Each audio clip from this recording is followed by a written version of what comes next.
ഭഗവാന് സമർപ്പണമായി എല്ലാ കർമ്മങ്ങളും ചെയ്യുക. തദർപ്പിത അഖിലാചാരത. ഭഗവാനെ മറക്കുന്ന സമയത്തോ ഒരു ദുഃഖം ഉണ്ടാവുക, ഒരു വ്യാകുലത ഉണ്ടാവുക. ഇതാണ് ഭക്തിയോഗം എന്നാ പറഞ്ഞത്. ഇത് തന്നെയാണ് കർമ്മയോഗവും, വ്യത്യാസമൊന്നുമില്ല, പേരിന് വ്യത്യാസമുണ്ട് തന്നെയുള്ളൂ. ഇങ്ങനെ കർമ്മം ചെയ്ത, കർമ്മത്തെ യോഗമാക്കി ചെയ്ത അനവധി മഹാപുരുഷന്മാരുടെ ചരിത്രമാണ് നവമസ്കന്ധത്തിൽ പറയുന്നത്. നമുക്ക് ശ്രീകൃഷ്ണ ഭഗവാൻ തന്നെ ഭഗവത്ഗീതയിൽ നവമസ്കന്ധത്തിൽ പ്രതിപാദിച്ച പല ഭരണാധികാരികളെയും സൂചിപ്പിച്ചിട്ടുണ്ട്. 4-ാമത്തെ അധ്യായത്തിന്റെ തുടക്കത്തിൽ കാണാം, ഇമം വിവസ്വതേ യോഗം പ്രോക്തവാനഹം മനവേ പ്രാഹ മനുരിക്ഷ്വാകവേ ബ്രവീൽ എന്നൊക്കെ കാണാം. ഞാൻ മനുവിനായി വിവസ്വാനായി പറഞ്ഞു കൊടുത്തു, വിവസ്വാൻ മനുവിനായി പറഞ്ഞു കൊടുത്തു, മനു ഇക്ഷ്വാകുവിനായി പറഞ്ഞു കൊടുത്തു. ഇവരുടെയൊക്കെ ചരിത്രം നാമത്തിലുണ്ട്. അങ്ങനെയുള്ള യോഗം എന്നല്ല, 3-ാം അധ്യായത്തിലും ഭഗവാൻ പറയുന്നുണ്ട്, കർമ്മണൈവഹി സംസിദ്ധിം ആസ്ഥിതാഹ ജനകാദയ. കർമ്മത്തിലൂടെ തന്നെ ജനകൻ, അശ്വപതി തുടങ്ങിയ രാജാക്കന്മാര് എവിടേക്ക് എത്തിച്ചേർന്നു? ഭഗവത് സായുജ്യത്തിലേക്ക് എത്തിച്ചേർന്നു. ഞാൻ കർമ്മം ചെയ്യുന്നു എന്നുള്ള സ്ഥാനത്ത് ഭഗവാനെ വയ്ക്കുക, ഭഗവാനായി കർമ്മം ചെയ്യുന്നു ആ ചിന്ത ഉണ്ടായാലോ, അങ്ങനെ നമ്മൾ വൈദികവും ലൗകികവുമായ കർമ്മം ചെയ്താൽ അത് ബന്ധിക്കില്ല, കർമ്മപാശത്തിന് കാരണമാവില്ല, അത് മനസ്സിൻ്റെ ശുദ്ധിക്ക് കാരണമായി തീരും. അതാണ് ഭക്തിയോഗം കൊണ്ടും കർമ്മയോഗം കൊണ്ടും കിട്ടുന്ന നേട്ടം. അല്ലാതെ ഞാൻ ചെയ്യുന്നു എന്നുള്ള വിചാരത്തോടു കൂടി കർമ്മം ചെയ്താലോ, മനോഭാവം ഒന്ന് മാറ്റി വേണ്ടു. ആ ഭാവത്തിൽ കർമ്മം ചെയ്താൽ ആ കർമ്മം ഒരു സംസ്കാരമായി മാറും, അത് അന്ധക്കരണത്തിൽ പതിയും. ആ സംസ്കാരം പിന്നെന്തായി മാറുന്നു? ഒരു വാസനയായി പരിണമിക്കുന്നു. ആ വാസനയ്ക്കനുസരിച്ച് പിന്നെ നമ്മൾ ഇങ്ങനെ കർമ്മം ചെയ്യുന്നു. ആ വാസനയോടുകൂടിയ ജീവൻ, ഞാനെന്ന ആ ജീവഭാവം വീണ്ടും ഈ സംസ്കാരത്തിനനുസരിച്ചുള്ള ജന്മത്തെ പ്രാപിക്കേണ്ടി വരുന്നു. അങ്ങനെ വീണ്ടും ആ സംസ്കാരത്തിനനുസരിച്ച് കർമ്മം ചെയ്യുന്നു. കർമ്മം, വാസന, സംസ്കാരം, ജന്മം, വീണ്ടും ജന്മം. ഇതാണ് സംസാരചക്രം, കർമ്മചക്രം എന്നൊക്കെ പറഞ്ഞാൽ. ഇതിനുള്ള മോചനം എന്താ വഴി? ഒറ്റ വഴിയേ ഉള്ളൂ. ഈ മായാമോചനത്തിന് ഒറ്റ വഴിയേ ഉള്ളൂ. പറയുന്നില്ലേ ഭഗവത്ഗീതയിൽ, ഈശ്വര സർവഭൂതാനാം ഹൃദ്ദേശേ അർജുന തിഷ്ഠതി ഭ്രാമയൻ സർവഭൂതാനി യന്ത്രാരൂഢാനി മായയാ. ഈശ്വരൻ എല്ലാവരെയും എന്ത് ചെയ്യുന്നു? മായയിൽ, ഹൃദയത്തിലിരുന്നും കൊണ്ട്, മായ കൊണ്ട് എന്ത് ചെയ്യുന്നു? ഇങ്ങനെ കറക്കിക്കൊണ്ടിരിക്കുക എന്നാണ് പറഞ്ഞത്. മായ എന്ന് പറഞ്ഞാൽ ഈ സംസാരം തന്നെയാണ്. ഇതിലിങ്ങനെ കറക്കുകയാണ്. എന്താ അതിനുള്ള നിവൃത്തി? ഇപ്പം യന്ത്രോഴിഞ്ഞലിലൊക്കെ കറങ്ങുന്നില്ലേ, അതുപോലെയാണ്. ജയൻറ്റ് വീലിലൊക്കെ കയറിയാൽ ഇങ്ങനെ യന്ത്രോഴിഞ്ഞൽ, അതിലിങ്ങനെ ആദ്യം കറങ്ങുമ്പോൾ വലിയ കുഴപ്പമില്ല, സന്തോഷമാണ്, ചിരിച്ചും കൊണ്ടൊക്കെ ഇരിക്കാൻ തോന്നും. 2-ാമത്തെ പ്രാവശ്യം കറങ്ങുമ്പോഴോ അന്നേരം അത്ര കുഴപ്പമൊന്നുമില്ല. 3-ാമതാകുമ്പം കുറച്ച് വേഗത കൂടി, അതോടുകൂടി ഉള്ളിൽ നിന്നൊരു കാളലൊക്കെ വരാൻ തുടങ്ങി. 4-ാമതാകുമ്പോഴോ ഒന്നും കൂടിയും വേഗത കൂടി. അടുത്തന്നെ മകളും ഭാര്യയൊക്കെ ഇരിക്കുന്നുണ്ടാവും. നേരെ അവരുടെ മുമ്പിൽ ഞാൻ പേടിച്ചു എന്ന് പറയാൻ വയ്യല്ലോ, പറയാൻ മുഖത്തങ്ങനെ ഭാവം വരരുതല്ലോ, ഉള്ളിലിങ്ങനെ പേടിയാവാൻ തുടങ്ങി. 4-ാമത്തെ 5-ാമത്തെയും കറക്കാകുമ്പോൾ ഒന്നും കൂടി വേഗത കൂടി. ജയൻറ്റ് വീല് പോലെ തന്നെയാണ്, തോണിയില്ലേ, അതും അങ്ങനെ തന്നെയാണ്. ആദ്യം കറങ്ങുമ്പോൾ വലിയ കുഴപ്പമില്ല, ഇങ്ങനെ മുകളിൽ നിന്ന് ഇങ്ങനെ വരുമ്പോൾ വലിയ കുഴപ്പമില്ല.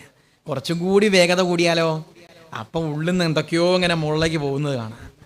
5-6 തിരിയലാണ്ട് കഴിയുമ്പോഴത്തേക്കും ഇതൊന്ന് നിർത്തണേന്നാവും. ഇപ്പം എന്താ അവസ്ഥ? ഇപ്പം ആരോടാ പറയുക? അതിൻ്റെ ഗിയർ പിടിച്ച് തിരിക്കുന്ന ഒരാളുണ്ടാവും അവിടെ, അയാളൊന്ന് തൊഴു തന്നെ, ഒന്ന് നിർത്തി തരൂ എന്ന് പറയുക. അതന്നെ ചെയ്യാനുള്ളൂ. മായയിൽ നിന്ന് മോചനം കിട്ടാൻ എന്താ വഴി? തമേവ, ആ ഭഗവാനെ തന്നെ ആശ്രയിക്കുക. തമേവ വത്സാശ്രയ ഭൃത്യവത്സലം എന്ന് പറയുന്നില്ലേ, ആ പരമാത്മാവായിരിക്കുന്ന ഭഗവാനെ തന്നെ ആശ്രയിച്ചാൽ നമുക്ക് സാക്ഷാൽ സ്വരൂപത്തിലേക്ക്, ജീവഭാവത്തെ പോയി ജീവഭാവം കൊഴിഞ്ഞ് പരമാത്മഭാവത്തിലേക്ക് നമുക്ക് ചേരാൻ സാധിക്കുന്നു. അതിന് മായ നീങ്ങണം. മായ നീങ്ങാൻ ഭഗവാനെ തന്നെ ആശ്രയിക്കുക. ഈയൊരു അവസ്ഥ, ഈ മായയിൽ നിന്ന് മുക്തനാവാൻ വേണ്ട മാർഗം, അതാണ് ജനകനും അശ്വപതിയും എല്ലാവരും പറഞ്ഞു തരുന്നത്. കർമ്മത്തിലൂടെ തന്നെ മോചനം നേടാനുള്ള വഴി, അവരുടെ ആ ആശയമാണ് ഈ നവമസ്കന്ധത്തിൽ നിറഞ്ഞു നിൽക്കുന്നത്. കുറച്ചൊക്കെ അതിശയോക്തിയൊക്കെ ഉണ്ടാവും കഥകളിൽ, അത് പുരാണത്തിൻ്റെ ഒരു രീതി എന്ന് മാത്രം. 1,00,000 കൊല്ലം ഭരിച്ചു എന്നൊക്കെ കാണാം. കുറേ കാലം എന്നുള്ള അർത്ഥമേ ഉള്ളൂ. അനവധി കാലം പ്രവർത്തിച്ചു. അങ്ങനെ പ്രവൃത്തിയിലൂടെ നിവൃത്തിയിലേക്ക് എത്തിയ മഹാപുരുഷന്മാരാണ് നവമത്തിലെ ഭക്തന്മാരെല്ലാവരും. അംബരീഷനാവട്ടെ, ഇനി യയാതിയാവട്ടെ, അതുപോലെ രന്തിദേവനാവട്ടെ, എല്ലാവരും അങ്ങനെയാണ്. പ്രവൃത്തിയിലൂടെ നിവൃത്തിയിലേക്ക് എത്തിയവരാണ്, പ്രവർത്തിക്കാതിരുന്നവരല്ല. കർമ്മം ചെയ്യാതെ ഒരു ഭാഗത്ത് പോയി ചടച്ചിരുന്നവരല്ല അവരാരും. കർമ്മങ്ങളൊക്കെ ചെയ്തു, ഒട്ടലില്ലാതെ കർമ്മം ചെയ്തു. ഇതുപോലെ രാമകൃഷ്ണദേവൻ ഒരു ഉദാഹരണം പറയുന്നില്ലേ, ചക്ക മുറിക്കുന്ന സമയത്ത് ചക്കയുടെ മുകളിലൊരു വിളഞ്ഞിയുണ്ട്. വിളഞ്ഞി എന്നല്ലേ ഇവിടെ പറയുക, എന്താ പറയുക, ഒരു പശ ഉണ്ട്. ആ പശയ്ക്ക് എന്താ ഓരോരുത്തർ ഓരോ പേരാണ്, എന്തോ ആവട്ടെ, നിങ്ങളുടെ നാട്ടിൽ വിളഞ്ഞി എന്നാണ് പറയുക. ആ വിളഞ്ഞീൻ്റെ മുകളിൽ പറ്റാതിരിക്കാൻ എന്താ വഴി? ആദ്യം തന്നെ ലേശം വെളിച്ചെണ്ണ പുരട്ടിയാൽ മതി. വെളിച്ചെണ്ണ പുരട്ടിയിട്ട് ചക്ക മുറിക്കുക. എന്നാൽ വെളിച്ചെണ്ണ കാരണം ആ ചക്കയുടെ പശയൊന്നും നമ്മുടെ കയ്യുമ്പോൾ പറ്റില്ല. ഇതുപോലെ അനവധി ഉദാഹരണങ്ങൾ കാണാം. അനവധി ഉദാഹരണങ്ങൾ ആചാര്യന്മാർ പറഞ്ഞു തരുന്നുണ്ട്. വെള്ളം വെള്ളത്തിലൂടെയേ പോവുള്ളൂ, പക്ഷെ വള്ളത്തിനുള്ളിൽ എന്ത് കയറരുത്? വെള്ളം കയറരുത്. അപ്പം കർമ്മം ചെയ്യാതെ ഒരാൾക്ക് ജീവിക്കാൻ കഴിയില്ല. ചെയ്യുന്ന കർമ്മങ്ങളൊക്കെ എങ്ങനെ ചെയ്യുന്നു? ഭഗവത് സമർപ്പണമായി ചെയ്യുന്നു. ഭഗവാൻ എന്നെ കൊണ്ട് ചെയ്യിക്കുന്നു, ആ ഭാവത്തോടുകൂടി കർമ്മം ചെയ്യുന്നു. ഇതാണ് ചുരുക്കത്തിൽ കർമ്മയോഗം. ഇനി ഫലാകാംക്ഷ കൂടാതെ കർമ്മം ചെയ്യുക, അതും അതെ, അതും കർമ്മയോഗം തന്നെയാണ്. ഗീതയിൽ പറയുന്നില്ലേ വളരെ ഭംഗിയായിട്ട്, കർമ്മണ്യേവ അധികാരസ്ഥേ മാ ഫലേഷു കഥാചന. അപ്പം നമ്മൾ ആലോചിച്ച് നോക്കൂ, നമുക്ക് വിചാരിക്കുന്ന ഫലം കിട്ടണമെന്നുണ്ടോ? അപ്പം നമ്മൾ അനവധി കർമ്മം ചെയ്തുവല്ലോ, എല്ലാ കർമ്മത്തിൻ്റെയും ഫലം വിചാരിച്ചതുപോലെ ആവണമെന്നുണ്ടോ? ഇല്ല. ചിലപ്പോൾ വിജയം ഉണ്ടായി എന്ന് വരും, വിചാരിച്ചതുപോലെയൊക്കെ നടന്നു എന്ന് വരും. ചിലപ്പോൾ വിപരീതമായും സംഭവിക്കാം. അപ്പോൾ പ്രാർത്ഥന കുറേയൊക്കെ നന്നാക്കും, ഇല്ല എന്ന് പറയുന്നില്ല. പ്രാർത്ഥന കൊണ്ടൊക്കെ നമ്മൾ വിചാരിച്ച ലക്ഷ്യത്തിലേക്കൊക്കെ ഒരു വിധം എത്താൻ കഴിയും. എന്നാൽ ചില സമയത്തോ എത്ര നന്നായി പ്രാർത്ഥിച്ചാലും ഭക്തി ഉണ്ടായാലും ചിലപ്പോൾ എന്തായി വരും? വിപരീതമായ ഫലവും കിട്ടിയെന്ന് വരും. എല്ലാ സമയത്തും അനുകൂലമാവണമെന്നുണ്ടോ? ഇല്ല. അപ്പോൾ പരീക്ഷയിൽ ജയിക്കാനും സാധ്യതയുണ്ട്, തോൽക്കാനും സാധ്യതയുണ്ട്. ഇപ്പം കഴിഞ്ഞൊരു പരീക്ഷയിലെ ക്വസ്റ്റ്യൻ പേപ്പർ ചോർന്നു. അപ്പോൾ അതിൽ എത്രയോ കുട്ടികൾ നന്നായിട്ട് പരീക്ഷ എഴുതിയിട്ടുണ്ടാവും അല്ലേ? ഒരു ക്വസ്റ്റ്യൻ കിട്ടിയിട്ടൊന്നല്ല, നല്ലതുപോലെ പഠിച്ച് പരീക്ഷ എഴുതി എന്തായാലും MBBS ആവും എന്ന ആ ഒരു ഉറപ്പിൽ നിൽക്കുന്ന കുറേ കുട്ടികൾ വീട്ടിലെത്തി ക്വസ്റ്റ്യൻ പേപ്പറൊക്കെ നോക്കി ഒക്കെ നേരെയായി, എഴുതിയ ഉത്തരമൊക്കെ കൃത്യമായി എന്നൊക്കെ പറഞ്ഞ് 2 ദിവസം കഴിഞ്ഞപ്പോഴാണ് എന്തായത്? ആ പരീക്ഷ എന്നെ ക്യാൻസൽ ചെയ്തു. ഇനിയിപ്പോൾ അടുത്ത മാസമാണ് പരീക്ഷ. അപ്പം എന്തായി? അപ്പോൾ വിചാരിച്ചതിന് വിപരീതമായില്ലേ? ആ പരീക്ഷ ചിലപ്പോൾ നല്ല വിജയത്തിലേക്ക് എത്തിയ കുട്ടിയായിരിക്കും. അപ്പം എന്താ ഉണ്ടാവുക? ആ പരീക്ഷ എന്നെ ക്യാൻസലായി. ഇങ്ങനെയൊക്കെ സംഭവിക്കാം. ഇപ്പം കർമ്മം നമ്മൾ വിചാരിച്ചതുപോലെ ആവണമെന്നില്ല. ചിലപ്പോൾ വിപരീതമായ സാഹചര്യം ഫലം വരാം, ചിലപ്പോൾ അനുകൂലമായ ഫലവും വരാം. രണ്ടിനാലും ബാധിക്കപ്പെടാതെ മനസ്സ് ഭഗവാനിൽ വെച്ചും കൊണ്ട് അവനവനിലേക്ക് വരുന്ന കർത്തവ്യകർമ്മങ്ങളെ ഈശ്വര സമർപ്പണമായി ചെയ്യുക. ഇതാണ് ജനകനും രന്തിദേവനും ഭരതനും യയാതിയും യദുവും എല്ലാവരും നവമസ്കന്ധത്തിലുള്ള എല്ലാ മഹാപുരുഷന്മാരും പഠിപ്പിച്ചു തന്നത്. അംബരീഷൻ നോക്കൂ, അംബരീഷൻ എങ്ങനെയായിരുന്നു? അംബരീഷോ മഹാഭാഗ സപ്തദ്വീപവതീം മഹീം. 7 ദ്വീപുകളോടുകൂടിയ ഈ ഭൂമിയുടെ അധിപനായിരുന്നല്ലോ അംബരീഷൻ. അദ്ദേഹം കർമ്മം ചെയ്യാതിരുന്നിട്ടില്ല, എല്ലാ കർമ്മവും അദ്ദേഹം ചെയ്തു. പക്ഷെ മനസ്സെവിടെയാ? അദ്ദേഹത്തിൻ്റെ മനസ്സ് ഭഗവാന്റെ പാദത്തിലാണ്. സവൈമന കൃഷ്ണപദാരവിന്ദയോ പചാംസി വൈകുണ്ഠഗുണാനുവർണ്ണനേ കരൗ ഹരേർ മന്ദിരമർജനാദിഷു ശ്രുതിം ചകാര അച്യുത സൽക്കഥോദയേ. മനസ്സ് ഭഗവാന്റെ പാദങ്ങളിലായിരുന്നു, ഭഗവാന്റെ കഥകൾ കേട്ടുകൊണ്ടായിരുന്നു. അതുപോലെ കരൗ ഹരേർ മന്ദിരമാർജനാദിഷു, കൈകൾ ഭഗവാന്റെ ആ കൈങ്കര്യം ചെയ്യാനായിട്ടാണ് ഉപയോഗിച്ചത്. അങ്ങനെ എല്ലാ കർമ്മങ്ങളും ഭഗവത് സമർപ്പണമായി അദ്ദേഹം ചെയ്തു. ഇങ്ങനെയുള്ള അംബരീഷൻ. ഇതാ ദ്വാദശസ്കന്ധത്തിൽ ഇവരുടെയൊക്കെ ചരിത്രം എന്തിനാണ് പറഞ്ഞത് എന്ന് വ്യക്തമാക്കുന്ന ഒരു ഭാഗം കാണാൻ കഴിയും. ദ്വാദശസ്കന്ധത്തിലെ 3-ാമത്തെ അധ്യായത്തിൽ കാണാം. അവിടെ അനവധി ഭരണാധികാരികളുടെ ലിസ്റ്റ് കൊടുത്തിട്ടുണ്ട്. പൃഥുപുരൂരവാഖ്യാതി നഹുഷോ ഭരതോർജുന മാന്ധാദാസകരോ രാമ ഖട്വാംഗോ ദുന്ധുഹാരഘു തൃണബിന്ദുർയയാദിശ്ച. അങ്ങനെ അനവധി ഭരണാധികാരികളുടെ ലിസ്റ്റ് അവിടെ കൊടുത്തിട്ടുണ്ട്. ഭാഗവതത്തിൽ പറഞ്ഞ ഗുരുനാഥന്മാരായ ആചാര്യന്മാരുടെ ലിസ്റ്റാണ് കൊടുത്തത്. അതിൽ ചിലരൊന്നും അത്ര നല്ല കഥാപാത്രമല്ല. രാവണോ ലോകരാവണ, ലോകരാവണനായ രാവണൻ, എല്ലാവരുടെ ചരിത്രം അവിടെ പറഞ്ഞിട്ടുണ്ട്. എന്തിനാ അതൊക്കെ പറഞ്ഞത്? എന്നിട്ട് അവസാനം പറയാണ്, കഥാവശേഷാ കാലേന ഹ്യകൃതാർത്ഥാ കൃതാ വിഭോ. ഈ ലോകത്തിൽ ഇവരൊക്കെ വലിയ കേമായിട്ട് നടന്നു. സർവേ സർവജിതോജിതാഹ, ലോകത്തെ മുഴുവൻ ജയിക്കാനായിട്ട് നടന്നു. മമതാമ്മയ്യ വർത്തന്ത, ഭൂമിക്ക് വേണ്ടി പടവെട്ടി. സമുദ്രാവരണം ജിത്വ, സമുദ്രം വരെയുള്ള ഭൂമി കൈക്കലാക്കാനായിട്ട് അവരൊക്കെ പരിശ്രമിച്ചു.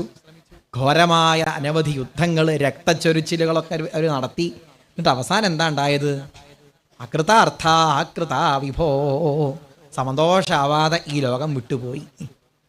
കാരണം ഇതൊക്കെ എന്തൊക്കെ വെട്ടിപ്പിടിച്ചിട്ടും കാര്യമൊന്നുമില്ല, അവസാനം അതൊക്കെ ഇവിടെ വെച്ച് പോകേണ്ടതായിട്ട് വരും. ഒന്നും കൊണ്ടുപോകാണ്ടാവില്ല. അതാണല്ലോ അലക്സാണ്ടർ പറയുന്നത്. അലക്സാണ്ടർ സിന്ധു നദിയിലൂടെ നടക്കുന്ന സമയത്ത് ദണ്ഡിമീസ് പേരായ ഒരു സന്യാസിയെ കണ്ടു.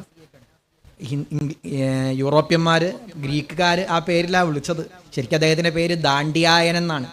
ഹിന്ദു പേര് ദാണ്ഡിയായൻ എന്നാണ്. അദ്ദേഹത്തിനെ അവർ വിളിച്ചത് എന്താണ്?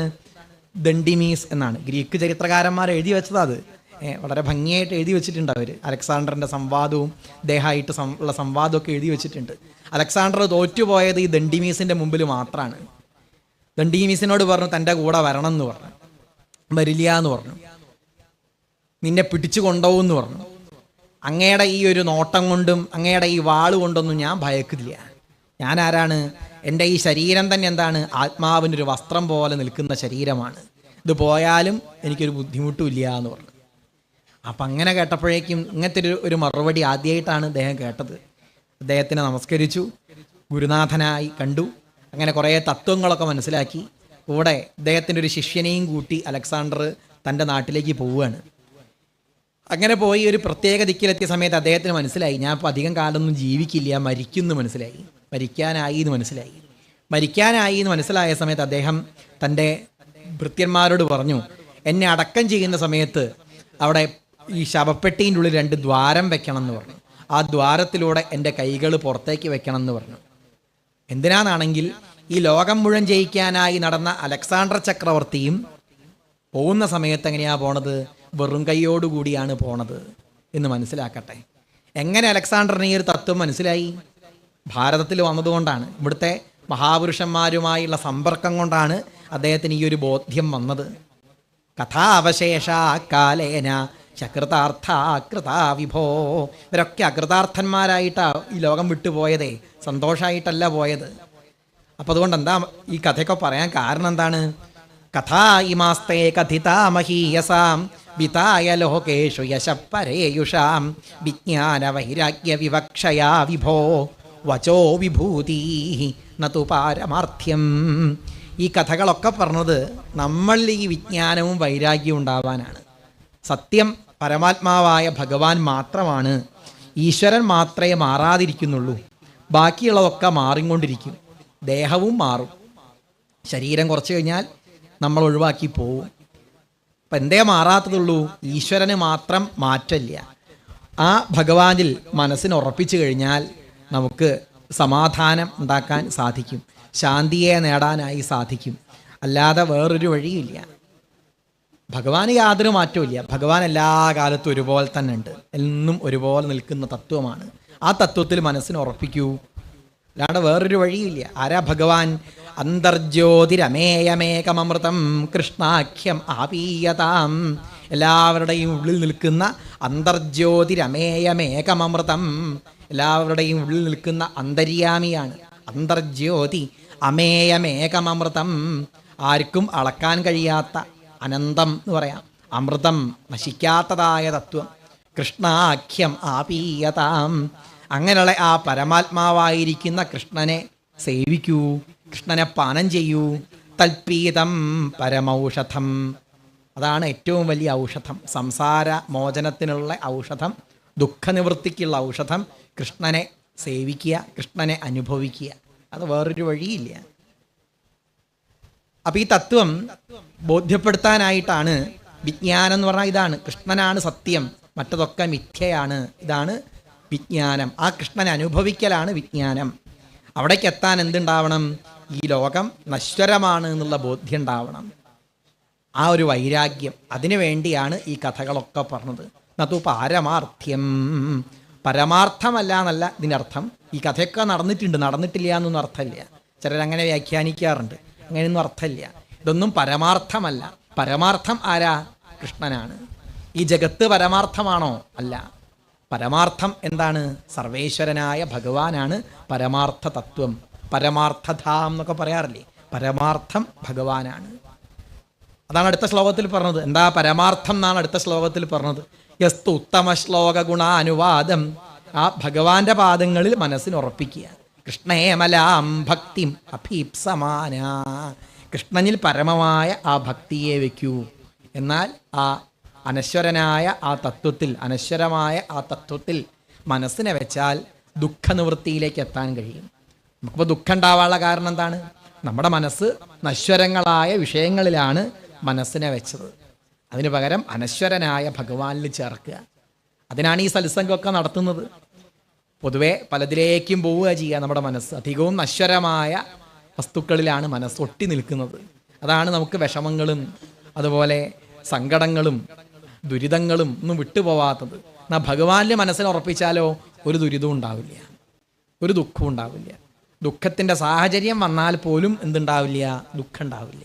മനസ്സെപ്പോഴും ശാന്തമാക്കി വയ്ക്കാൻ നമുക്ക് സാധിക്കും. അതിനാണ് ഈ സത്സംഗം. എല്ലാ സത്സംഗവും ഈ ഒരു ലക്ഷ്യം വെച്ചിട്ടാണ്. സത്രം, സത്സംഗം ഇതൊക്കെ ഭഗവാനിൽ മനസ്സിനെ ഉറപ്പിക്കാനാണ്. ഏതായാലും അങ്ങനെയുള്ള ഭക്തന്മാരുടെ ചരിത്രം ഇവിടെ പറഞ്ഞു വരുന്നു. അങ്ങനെ പറഞ്ഞു വന്ന് അവസാനം ഖട്ടുവാങ്കൻ്റെ അടുത്തേക്ക് എത്തി.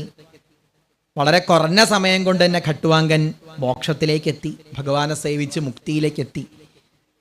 തുടക്കത്തിൽ പറയുന്നുണ്ടല്ലോ, ശ്രീശുകൻ തന്നെ പറയുന്നുണ്ട്, അനവധി സമയമൊന്നും വേണ്ട. മുഹൂർത്താൽ സർവമുത്സൃജ്യ ഗതവാന ഭയം ഹരിം.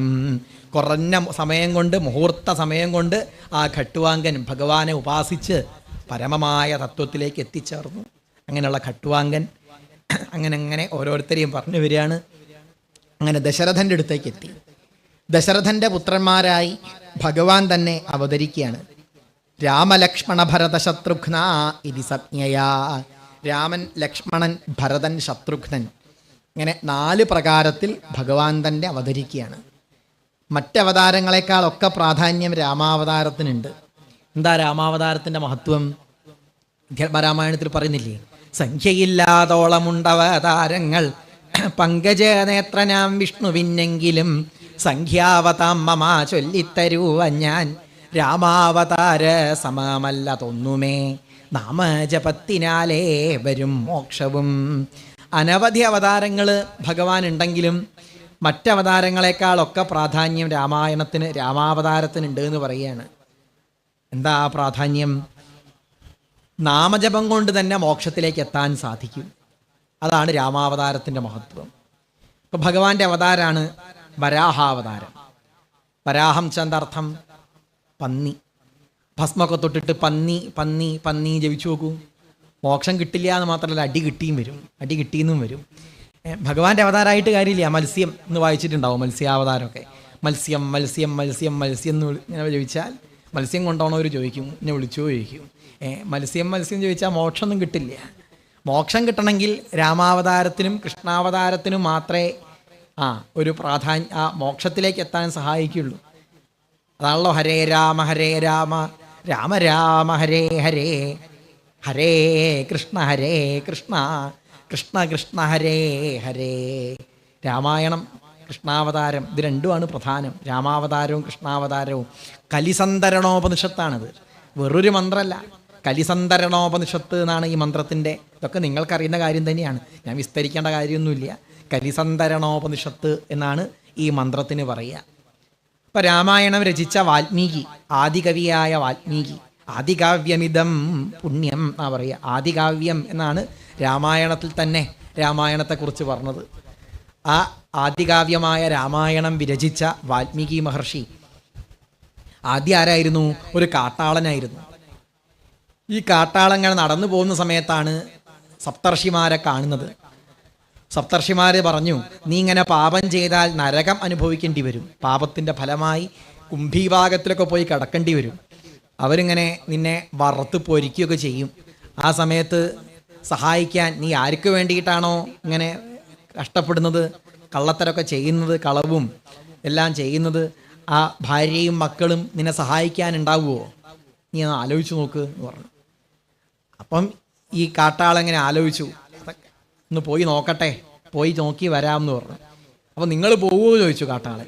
ഏയ് ഞങ്ങൾ പോകുന്നില്ല, വേണേ ബാഗൊക്കെ നിനക്ക് തരാം, നീ കൊണ്ടുപോയിക്കോ, അല്ലെങ്കിൽ ഞങ്ങൾ ഇവിടെ തന്നെ നിൽക്കാം. നിന്നീടും അത്ര ഇവനങ്ങൾ നിസ്സംശയം, ഞങ്ങൾ ഇവിടെ തന്നെ ഇരിക്കുക, എങ്ങോട്ടും പോവില്ല എന്ന് പറഞ്ഞു. അങ്ങനെ ഈ രത്നാകരൻ എങ്ങോട്ട് പോവുകയാണ്? തൻ്റെ ഗൃഹത്തിലേക്ക് പോവുകയാണ്. ഗൃഹത്തിലെത്തി ഭാര്യയോടും മക്കളോടൊക്കെ ചോദിച്ചു, നിങ്ങൾ ആരെങ്കിലും സഹായിക്കാൻ ഉണ്ടാവുമോ എന്നെ എന്ന് ചോദിച്ചു.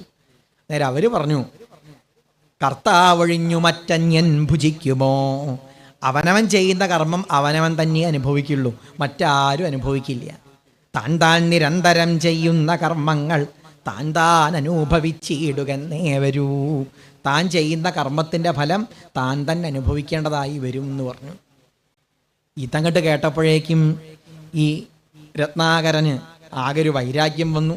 അദ്ദേഹം ആ ബില്ലും അമ്പൊക്കെ വലിച്ചെറിഞ്ഞു. നേരെ എങ്ങോട്ട് വരികയാണ്? ആ സപ്തർഷിമാരുടെ അടുത്തേക്ക് വരികയാണ്. അവരോട് പറഞ്ഞു, എന്നെ രക്ഷിക്കണേ എന്ന് പറഞ്ഞു.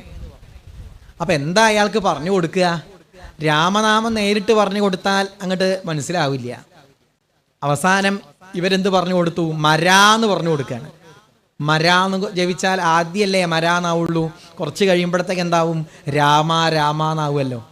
ചോദിച്ചു നോക്കാം, മരാ മരാ മര, 2 നാമേ മരാന്നാവുള്ളൂ. 4ാമത്തെ നാമാകുമ്പോഴത്തേക്ക് രാമ രാമ രാമ എന്നാവും. അങ്ങനെ അദ്ദേഹം രാമനാമം ജപിച്ച് അവിടെ അങ്ങനെ ഇരുന്നു. കുറേ കഴിഞ്ഞപ്പോഴത്തേക്കും പുറ്റു വന്ന് മൂടുകയാണ്. അത്ര ഏകാഗ്രതയോടുകൂടി രാമനാമം ജപിച്ചു. നാരായണ എന്നുള്ള നാമത്തിൻ്റെ 2ാമത്തെ അക്ഷരവും നമശിവായ എന്ന മന്ത്രത്തിൻ്റെ 2ാമത്തെ അക്ഷരവും കൂടി ചേർന്നതാണ് രാമ. അത്ര പ്രാധാന്യമുണ്ട്. ശൈവ വൈഷ്ണവ സങ്കല്പത്തിൻ്റെ സമന്വയം, ദർശനത്തിൻ്റെ സമന്വയം നമുക്ക് രാമൻ്റെ സമ്പ്രദായത്തിൽ കാണാൻ സാധിക്കും. അങ്ങനെയുള്ള ആ രാമനാമവും ജപിച്ച് അദ്ദേഹം അവിടെ തന്നെ അങ്ങനെ ഇരുന്നു. കാലങ്ങൾ കഴിഞ്ഞു. സപ്തർഷിമാർ ആ വഴിക്ക് ഇങ്ങനെ വന്നു. അപ്പം രാമ രാമ രാമ എന്നൊരു ശബ്ദം ഇങ്ങനെ കേൾക്കുന്നുണ്ട് ഒരു പുറ്റിൻ്റെ ഉള്ളിൽ നിന്ന്. അപ്പോൾ സപ്തർഷിമാർ പരസ്പരം ചോദിച്ചു, നമ്മൾ പണ്ട് രക്ഷിച്ച ആ വ്യക്തി ഇവിടെ എങ്ങാനും ഉണ്ടാവുമോ? അപ്പോൾ അതൊന്നും ഉണ്ടാവാൻ സാധ്യതയില്ല, അയാളൊക്കെ കുറച്ച് കഴിഞ്ഞപ്പോൾ പോയിട്ടുണ്ടാവും. ഏതായാലും പുറ്റൊന്ന് മാറ്റി നോക്കാമെന്ന് വിചാരിച്ചു. പുറ്റൊന്ന് മാറ്റി നോക്കിയപ്പോഴോ അവിടെ ആ ഭഗവാൻ വാൽമീകി മഹർഷിയെ അവിടെ ഇങ്ങനെ കണ്ടു. വാൽമീകിയായിട്ട് അങ്ങനെ ഉയർന്നു വരികയാണ്. അപ്പം രാമനാമം ജപിച്ചാൽ തന്നെ ഇത്രയധികം മഹത്വം ഉണ്ടെങ്കിൽ, ശ്രീരാമനെ അറിഞ്ഞാൽ, ശ്രീരാമൻ്റെ ആ മഹിമ അനുഭവിച്ചാൽ, ശ്രീരാമതത്വം അടുത്തറിഞ്ഞാൽ, രാമായണം ശ്രദ്ധിച്ചാൽ എന്തെല്ലാം മാറ്റം ഉണ്ടാവും എന്ന് ആലോചിച്ച് നോക്കൂ. രാമനാമം ജപിച്ചപ്പോഴേക്കും ഇതിനു മുൻപേ ഈ വാൽമീകി ആരായിരുന്നു? വൃത്തി കഴിപ്പാൻ വഴി പോക്കരോട് ഞാൻ നിത്യം പിടിച്ചു പറിക്കുമാറാകുന്നു. ജീവിതവൃത്തിക്കായി നിത്യം പിടിച്ചു പറിച്ചും കൊണ്ട് ജീവിച്ച വാൽമീകി മഹർഷി ആദ്യം അങ്ങനെയായിരുന്നു. പിന്നെന്തായി അദ്ദേഹത്തിൻ്റെ ഭാവം? മനസ്സിലാക്കണം, അഹിംസയുടെ ഏറ്റവും വലിയ അവസ്ഥയിലേക്ക് അദ്ദേഹം എത്തിച്ചേർന്നു. തമസാ നദിയുടെ തീരത്തിലൂടെ വാൽമീകി അങ്ങനെ നടന്നു പോവുകയാണ്. അങ്ങനെ നടന്നു പോകുമ്പോഴാണ് ഒരു മരത്തിലായി 2 പക്ഷികൾ ഇങ്ങനെ ഇരിക്കുന്നുണ്ട്. ഒരു പക്ഷി ഒരു വേടൻ അമ്പ് ചെയ്ത് കൊന്നു. വാൽമീകിയുടെ മുമ്പിൽ നിന്നാണ് ഈ ഒരു വധ ഉണ്ടായത്. ആ ഒരു കാഴ്ച അദ്ദേഹത്തിൻ്റെ മനസ്സിന് വല്ലാത്തൊരു വിഷമുണ്ടാക്കുകയാണ്. ക്രൗഞ്ചദ്വന്ദ്വവിയോഗോത്ഥ ശോകശ്ലോകത്വമാഗത. ക്രൗഞ്ചപക്ഷികളിൽ ഒന്നിനെ വധിച്ചതിൻ്റെ പേരിൽ അദ്ദേഹത്തിൻ്റെ ഉള്ളിലുണ്ടായ ആ സങ്കടം ഭാരതത്തിൽ മാത്രമൊന്നല്ല, കിഴക്കൻ ഏഷ്യൻ രാജ്യങ്ങളിലൊക്കെ, തായ്ലൻഡ്, മ്യാൻമർ, അതുപോലെ ജാവ, ആ ഭാഗങ്ങളിലെല്ലാം രാമായണത്തിൻ്റെ ആ ഒരു സ്വാധീനം ഒരു 10,000-2000 വർഷങ്ങളായിട്ട് കാണാൻ സാധിക്കും. ബാലിദ്വീപ്, ഇവിടെയൊക്കെ രാമായണം ഉണ്ടല്ലോ. ഇങ്ങനെയുള്ള ആ രാമായണത്തിൻ്റെ മഹിമ എത്രയാ പറയേണ്ടത്, പറഞ്ഞാലൊന്നും തീരില്ല. 24,000 ശ്ലോകത്തിലാണ് വാൽമീകി മഹർഷി രാമായണം നിബന്ധിച്ചത്. 24,000 ശ്ലോകം. ആദികാവ്യമാണ് രാമായണം. സംസ്കൃതത്തിൽ രാമായണം ആദികാവ്യമാണ്. എന്നാൽ രാമായണത്തെ പോലെ പിന്നൊരു കൃതി ഉണ്ടായിട്ടുണ്ടോ സംസ്കൃതത്തിൽ? ഉണ്ടായിട്ടുമില്ല. ആദ്യം ഉണ്ടായ തന്നെ 100% പൂർണ്ണമാണ്, ഒന്നും തികയാനില്ല. അത്ര മനോഹരമായ ശ്ലോകങ്ങൾ. പിന്നീടുള്ള എല്ലാ കവികൾക്കും ഒരു വഴി കാണിച്ചു കൊടുത്തത്, എങ്ങനെ സാഹിത്യം രചിക്കണം എന്നുള്ള വഴി കാണിച്ചു കൊടുത്തത് ആരാ? വാൽമീകിയാണ്. വാൽമീകിയെ സ്വീകരിച്ചും കൊണ്ടാണ് കാളിദാസൻ ഭവഭൂതി ഇവരെല്ലാവരും അവരുടേതായ കൃതികൾ രചിച്ചത്. അതുപോലെ പിന്നീട് ഇങ്ങോട്ട് വന്നാൽ ആധുനികരായ കേരളത്തിലേക്ക് എത്തിക്കഴിഞ്ഞാൽ ആശാൻ, ഉള്ളൂര്, വള്ളത്തോള് ഇവർക്കൊക്കെ ഒരു പ്രമാണം ആരാ? വാൽമീകിയാണ്. വാൽമീകി തെളിച്ചു കൊടുത്ത ആ വഴിയിലൂടെയാണ് അവരെല്ലാവരും പോയത്, കാട്ടിക്കൊടുത്ത വഴിയിലൂടെയാണ് പോയത്. അങ്ങനെയുള്ള ആ വാൽമീകിയുടെ രാമായണം എത്രയാ പറയേണ്ടത്, പറഞ്ഞാലൊന്നും തീരില്ല. ആദ്യ ഒരു ശ്ലോകത്തിൽ അങ്ങനെ പറഞ്ഞു: ഗുർവർത്ഥേ ത്യക്തരാജ്യോ വ്യചരതനുവനം പത്മപദ്ഭ്യാം പ്രിയായാഃ പാണിസ്പരിശാക്ഷമാഭ്യാം രചിതപഥരുജോ യോ ഹരീന്ദ്രാനുജാഭ്യാം വൈരൂപ്യാശൂർപ്പണഖ്യാഃ പ്രിയവിരഹരുഷാരോപിതഭ്രൂവിജൃംഭത്രസ്താബ്ധി ബദ്ധസേതു ഖലദവദഹന കോസലേന്ദ്രോവതാന്ന. ഒറ്റ ശ്ലോകത്തിൽ അങ്ങോട്ട് പറയാണ്. എന്താ ഭാഗവതത്തിൽ 2 അധ്യായം ഉള്ളെങ്കിലും 2 അധ്യായത്തിൽ ഇത്രയധികം ഭംഗിയായിട്ട് ഇനി സംഗ്രഹിക്കാൻ കഴിയില്ല. ഭാഗവതം അതെ വാൽമീകിയുടെ രാമായണത്തെക്കാൾ ഒരു പടിയും കൂടി മുകളിലാണോ ഭാഗവതത്തിൻ്റെ സാഹിത്യം എന്ന് നമുക്ക് തോന്നിപ്പോവും. ഭാഗവതം അതേട്ടോ സംസ്കൃതത്തിലുണ്ടായ ഏറ്റവും ഗംഭീര സാഹിത്യകൃതിയാണ്. സാഹിത്യം എന്നുള്ള നിലയ്ക്ക് പരിചയപ്പെട്ടാൽ അതാണല്ലോ ഒരു ശ്ലോകത്തിൽ കാണാം, മഹാരണേ മഹായുദ്ധത്തിലാണ് വീരന്മാരുടെ പരീക്ഷ ഉണ്ടാവുക. അതുപോലെ ദുഃഖം വരുമ്പോഴാണ് പതിവ്രതയുടെ ജീവിതത്തിൽ എന്തെങ്കിലും ദുഃഖം ഉണ്ടാകുമ്പോഴാണ് ഭാര്യയുടെ മഹത്വം മനസ്സിലാവുക, ഭാര്യയുടെ യോഗ്യത പരീക്ഷിക്കപ്പെടുന്നത്. അതുപോലെ പണ്ഡിതനാണോ എന്ന് നോക്കാൻ എന്താ പരീക്ഷ? പാണ്ഡിത്യത്തിൻ്റെ ഉദാഹരണം ഭാഗവതേ വിദ്യാവതാം ഭാഗവതേ പരീക്ഷ എന്നാണ്. അത്രയധികം എന്താ പറയേണ്ടത് സാഹിത്യ സൗന്ദര്യം ഭാഗവതത്തിലും കാണാൻ കഴിയും. അതാണ് ഈ 1-ാമത്തെ ശ്ലോകം തന്നെ നോക്കൂ. ഗുർവർത്ഥേ ത്യക്തരാജ്യോ, അച്ഛന് വേണ്ടി രാമൻ എന്ത് ചെയ്തു? രാജ്യത്തെ തന്നെ ഉപേക്ഷിച്ചു. ഗുർവർത്ഥേ ത്യക്തരാജ്യോ. ആരെങ്കിലും പറഞ്ഞിട്ടുണ്ടോ രാമനോട് നേരിട്ട് ഉപേക്ഷിക്കണം, രാജ്യം ഒഴിവാക്കണം എന്ന് പറഞ്ഞിട്ടുണ്ടോ? ആരും പറഞ്ഞിട്ടില്ല. അച്ഛൻ പറഞ്ഞത് എന്താണ്? എന്നെ കൊന്നിട്ടെന്നെങ്കിലും നീ രാജാവൂ എന്നാണ് പറഞ്ഞത്. ഒരിക്കലും ഒഴിവാക്കാൻ വേണ്ടി ഇവിടുന്ന് പോകണം എന്ന് പറഞ്ഞിട്ടില്ല. 14 കൊല്ലം കാട്ടിലേക്ക് പോവുക വേണ്ടത്. എന്താ ഈ 14 കൊല്ലം എന്ന് കൈകൈ പറയാൻ കാരണം?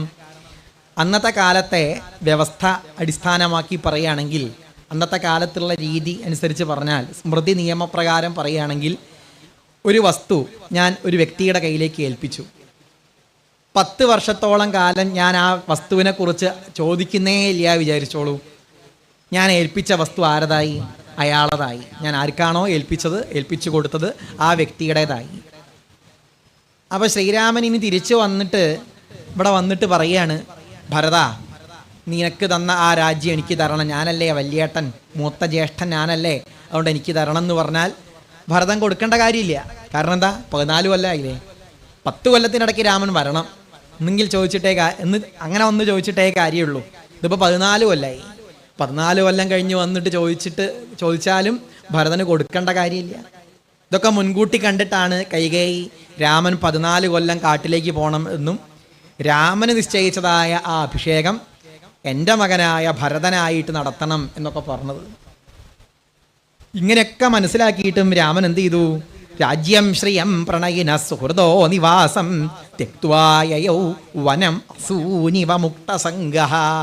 എങ്ങനെയാണോ യോഗികൾ നിഷ്പ്രയാസം തങ്ങളുടെ ദേഹത്തെ ഒഴിവാക്കുന്നത്, ഉപേക്ഷിക്കുന്നത്, സാധാരണക്കാർക്ക് എളുപ്പമല്ല എന്ന് കാണിക്കാൻ അങ്ങനത്തെ ഒരു ഉപമ പറഞ്ഞത്. സാധാരണക്കാർക്ക് ദേഹം ഒഴിവാക്കാൻ എളുപ്പമല്ല, ദേഹമാണല്ല. എന്നാൽ യോഗികൾക്കോ ശരീരം എന്ന് പറഞ്ഞാൽ പാമ്പിന് തോല് പോലെയുള്ളൂ. കുറച്ച് കഴിഞ്ഞാൽ അഹിരിവത്വജം അത്തഭഗ എന്നൊക്കെ കാണാം ഭാഗവതത്തിൽ. പാമ്പ് എന്ത് ചെയ്യുന്നു? തോലൊഴിവാക്കുന്നു, ഒരു പ്രയാസവും ഇല്ലാതെ ഒഴിവാക്കുന്നു. അതുപോലെ മഹായോഗികൾ ധ്യാനത്തിലൂടെ ആ ആത്മാവിനെ പരമാത്മാവിലേക്ക് ചേർത്ത് ഈ ദേഹത്തെ ഒരു വസ്ത്രം പോലെ എന്ത് ചെയ്യുന്നു? ഉപേക്ഷിക്കുന്നു. അതുപോലെ രാമൻ എന്ത് ചെയ്തു? ഈ ഒരു രാജ്യത്തെ, അയോധ്യയെ സന്തോഷത്തോടു കൂടി ഒഴിവാക്കി. അതാ കാണിക്കുന്നത്. യോഗികൾ സന്തോഷത്തോടു കൂടിയിട്ടാണ് ഈ ലോകം വിട്ടു പോണത്. സന്തോഷത്തോടു കൂടി രാജ്യത്തെ തന്നെ ഒഴിവാക്കി. നേരിട്ട് പറഞ്ഞിട്ടൊന്നുമില്ല. രാമൻ അവിടെ പറയുന്നില്ലേ, രാജ്യത്തെ രക്ഷിപ്പതിഞ്ഞു മതീയവൻ രാജ്യമുപേക്ഷിപ്പതിഞ്ഞു ഞാനും മതി. രാജ്യത്തെ രക്ഷിക്കാൻ ഭരതന് സാധിക്കും, രാജ്യത്തെ ഉപേക്ഷിക്കാനോ എനിക്കൊരു ബുദ്ധിമുട്ടുമില്ല, തനിക്കൊരു ബുദ്ധിമുട്ടുമില്ല. രാജ്യത്തെ രക്ഷിപ്പതിഞ്ഞു മതീയവൻ രാജ്യമുപേക്ഷിപ്പതിഞ്ഞു ഞാനും മതി. നാഹമർത്ഥത മരോ ദേവി ലോകമാവസ്തുമുത്സഹേ വിദ്ധിമാം ഋഷിഭിസ്തുല്യം വിമലം ധർമ്മമാശ്രിതം നാഹമർത്ഥപരോ ദേവി. കൈകേയിയോട് രാമൻ പറയാണ്, നാഹമർത്ഥപരോ ദേവി, ഞാൻ അർത്ഥപരനാണോ? അല്ല, നാഹമർത്ഥപരോ ദേവി. ലോകമാവസ്തുമുത്സഹേ, ഈ ലോകത്തെ മുഴുവൻ ഉപേക്ഷിക്കാൻ പോലും എനിക്കൊരു പ്രയാസവുമില്ല. വിദ്ധിമാം ഋഷിഭിസ്തുല്യം വിമലം ധർമ്മമാശ്രിതം, ഞാൻ വിമലമായ ധർമ്മത്തെ ആശ്രയിച്ചും കൊണ്ടിരിക്കുന്ന ആ ധർമ്മസ്വരൂപനാണ് എന്ന് നീ മനസ്സിലാക്കൂ. അതാണ് രാമൻ്റെ മഹത്വം. രാമോ വിഗ്രഹവാൻ ധർമ്മ എന്നാണ്.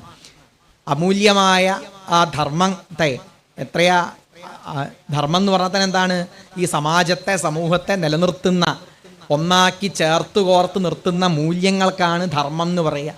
സത്യം, ദയ, അഹിംസ, ഭാഗവതത്തിൽ തന്നെ കാണാലോ. കരുണ, 30ഓളം ധർമ്മത്തെക്കുറിച്ച് ഭാഗവതത്തിൽ പറയുന്നുണ്ട്.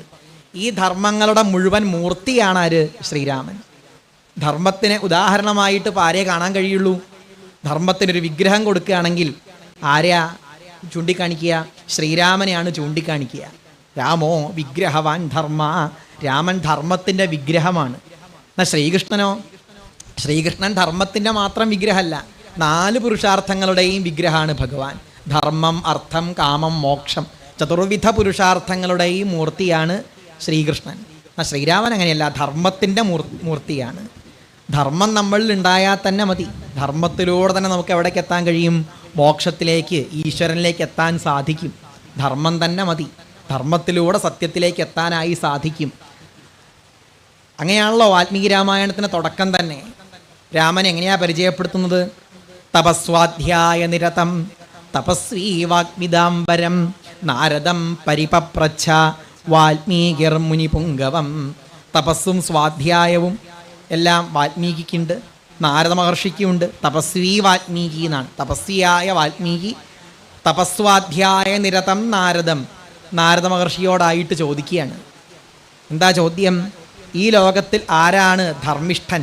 കോന്വസ്മിൻ സാമ്പ്രതം ലോകേ ഗുണവാൻ കശ്ച വീര്യവാൻ, ആരാണ് ഏറ്റവും ധർമ്മിഷ്ഠൻ? ധർമ്മജ്ഞശ്ച കൃതജ്ഞശ്ച സത്യവാക്യോ ദൃഢവ്രത, സത്യസന്ധനായതാരാണ്? ചാരിത്രേണ ച കോയുക്ത, ചാരിത്ര്യം ആരിലാണുള്ളത്? സർവഭൂതേഷു കോഹിത, സർവചരാചരങ്ങൾക്കും ഹിതകാരിയായതാരാണ്? വിദ്വാൻ കക്ക സമർത്ഥശ്ച, ആരാണ് വിദ്വാൻ? ആരാണ് സമർത്ഥൻ? കശ്ചൈക പ്രിയദർശന, ആരാണ് പ്രിയദർശനൻ? ആരാണ് ധർമ്മത്തിൻ്റെ മാർഗത്തിൽ സഞ്ചരിക്കുന്നത്? ഇങ്ങനെ ചോദിച്ച സമയത്ത് ഉത്തരം നൽകി. ഇക്ഷ്വാകുവംശപ്രഭവോ രാമോ നാമജനൈശ്രുത, ഇക്ഷ്വാകുവംശത്തിൽ ജനിച്ച ശ്രീരാമനിലാണ് ഈ ഗുണങ്ങളൊക്കെ കാണാൻ സാധിക്കുന്നത്. യശസ്വി ജ്ഞാനസമ്പന്ന, അദ്ദേഹം യശസ്വിയാണ്, ജ്ഞാനിയാണ്. പറയാണ് പ്രജാനാം ജഹിതേരത, പ്രജകളുടെ ഹിതം സാധിപ്പിച്ചു കൊടുക്കുന്നവനാണ്. ഇഷ്ടം സാധിപ്പിച്ചു കൊടുക്കല്ല, പ്രജകളുടെ ഹിതം സാധിപ്പിച്ചു കൊടുക്കുന്നവനാണ്. ഇങ്ങനെ രാമൻ്റെ ഓരോരോ പ്രാധാന്യവും ഓരോരോ മഹത്വവും എടുത്തെടുത്തങ്ങനെ പറയുകയാണ്. അപ്പോൾ ധർമ്മിഷ്ഠനായ രാമൻ അവതാരമാണ്, ഭഗവാന്റെ അവതാരമാണ് എന്ന് വ്യക്തമായിട്ട് രാമായണത്തിൽ പറയുന്നുണ്ട്. തുടക്കത്തിലും പറയുന്നുണ്ട്, മധ്യത്തിലും പറയുന്നുണ്ട്, അവസാനവും പറയുന്നുണ്ട്. പക്ഷേ അവതാരം എന്നുള്ളതിനേക്കാൾ കവിഞ്ഞ് രാമൻ്റെ ആ മാനവികതയ്ക്കും മനുഷ്യത്വത്തിനും ധാർമ്മികതയ്ക്കുമാണ് വാൽമീകി മഹർഷി കൂടുതൽ ഊന്നൽ കൊടുക്കുന്നത്. അങ്ങനെയുള്ള ആ രാമൻ പറയാണ്, രാജ്യത്തെ രക്ഷിക്കാൻ ഭരതൻ വിചാരിച്ചാൽ സാധിക്കും, രാജ്യം ഒഴിവാക്കാനോ തനിക്കൊരു ബുദ്ധിമുട്ടും ഇല്ല എന്ന് പറയാണ്. ഏതായാലും അങ്ങനെയുള്ള ആ രാമൻ്റെ ചരിത്രം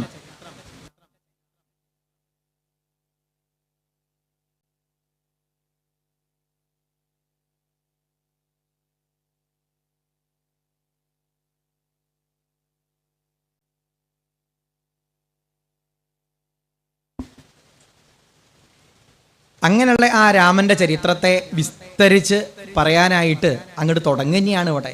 എത്ര ദിക്കില ആ രാമൻ്റെ ആ ധാർമ്മികത നമുക്ക് കാണാൻ സാധിക്കുക. അപ്പം രാമന് വേണമെങ്കിൽ ആ ശ്രീരാമനോട് നേരിട്ട് പറഞ്ഞിട്ടൊന്നുമില്ല കാട്ടിൽ പോവാൻ, അതാണല്ലോ കുറച്ചു മുമ്പ് ഞാൻ പറഞ്ഞല്ലോ. എന്നിട്ട് രാമൻ ആ അയോധ്യയെ ഒഴിവാക്കുകയാണ്. അതും എങ്ങനെയുള്ള അയോധ്യ പറയുന്നുണ്ട്. കണ്ടോളോം കൺകുളിർക്കും സുഭവന മനോഹാരിണി, രാജലക്ഷ്മി കണ്ഠശ്ലേഷം കലർന്നുള്ള അഖില വസുമതി ബാലമാലാഭിരാമ. ഭണ്ഡാരം കൊണ്ട് പരിപൂർണമായ അയോധ്യ. ഗജമത സുരഭീഭൂത ശൃംഗാടക പണ്ടുണ്ടായി പോലയോധ്യ നഗരി പരിചിത. രാജധാനി രഘൂണാം. ഭണ്ഡാരം കൊണ്ട് പൂർണ്ണമായ അയോധ്യ.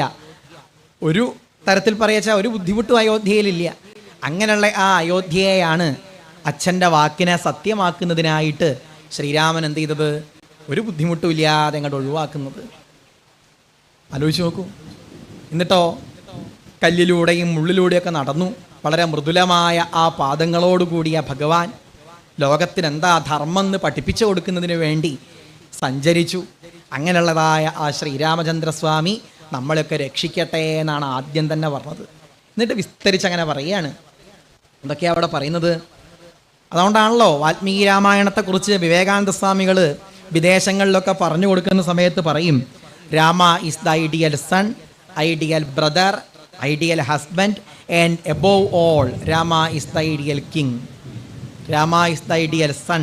രാമൻ മാതൃകാ പുത്രനാകുന്നു, മാതൃകാ സഹോദരനാകുന്നു, മാതൃകാ ഭർത്താവാകുന്നു. ഈ പറഞ്ഞ എല്ലാറ്റിനേക്കാളും മുകളിലാണ് രാമൻ. ആരാണ്? മാതൃകാ ഭരണാധികാരി എന്നുള്ള നിലയ്ക്ക് പറഞ്ഞാൽ എല്ലാറ്റിനും മാതൃകയും കൊണ്ടാണ്. ആദ്യം തന്നെ വിശ്വാമിത്രൻ്റെ യാഗരക്ഷയ്ക്കായിട്ട് അദ്ദേഹത്തിൻ്റെ കൂടെ പോയി.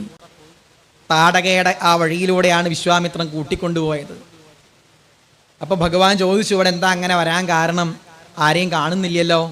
നേരം പറഞ്ഞു, കാടിതു കണ്ടായോ നീ കാമരൂപിണിയായ താടകാ ഭയങ്കരി, വാണിയിടും ദേശമത്രേ അവളെ പേടിച്ചാരും നേർവഴി നടപ്പീല, ഭുവനവാസി ജനം ഭുവനേശ്വര പോറ്റി. ഇത് താടകയുടെ സ്ഥലമാണ്.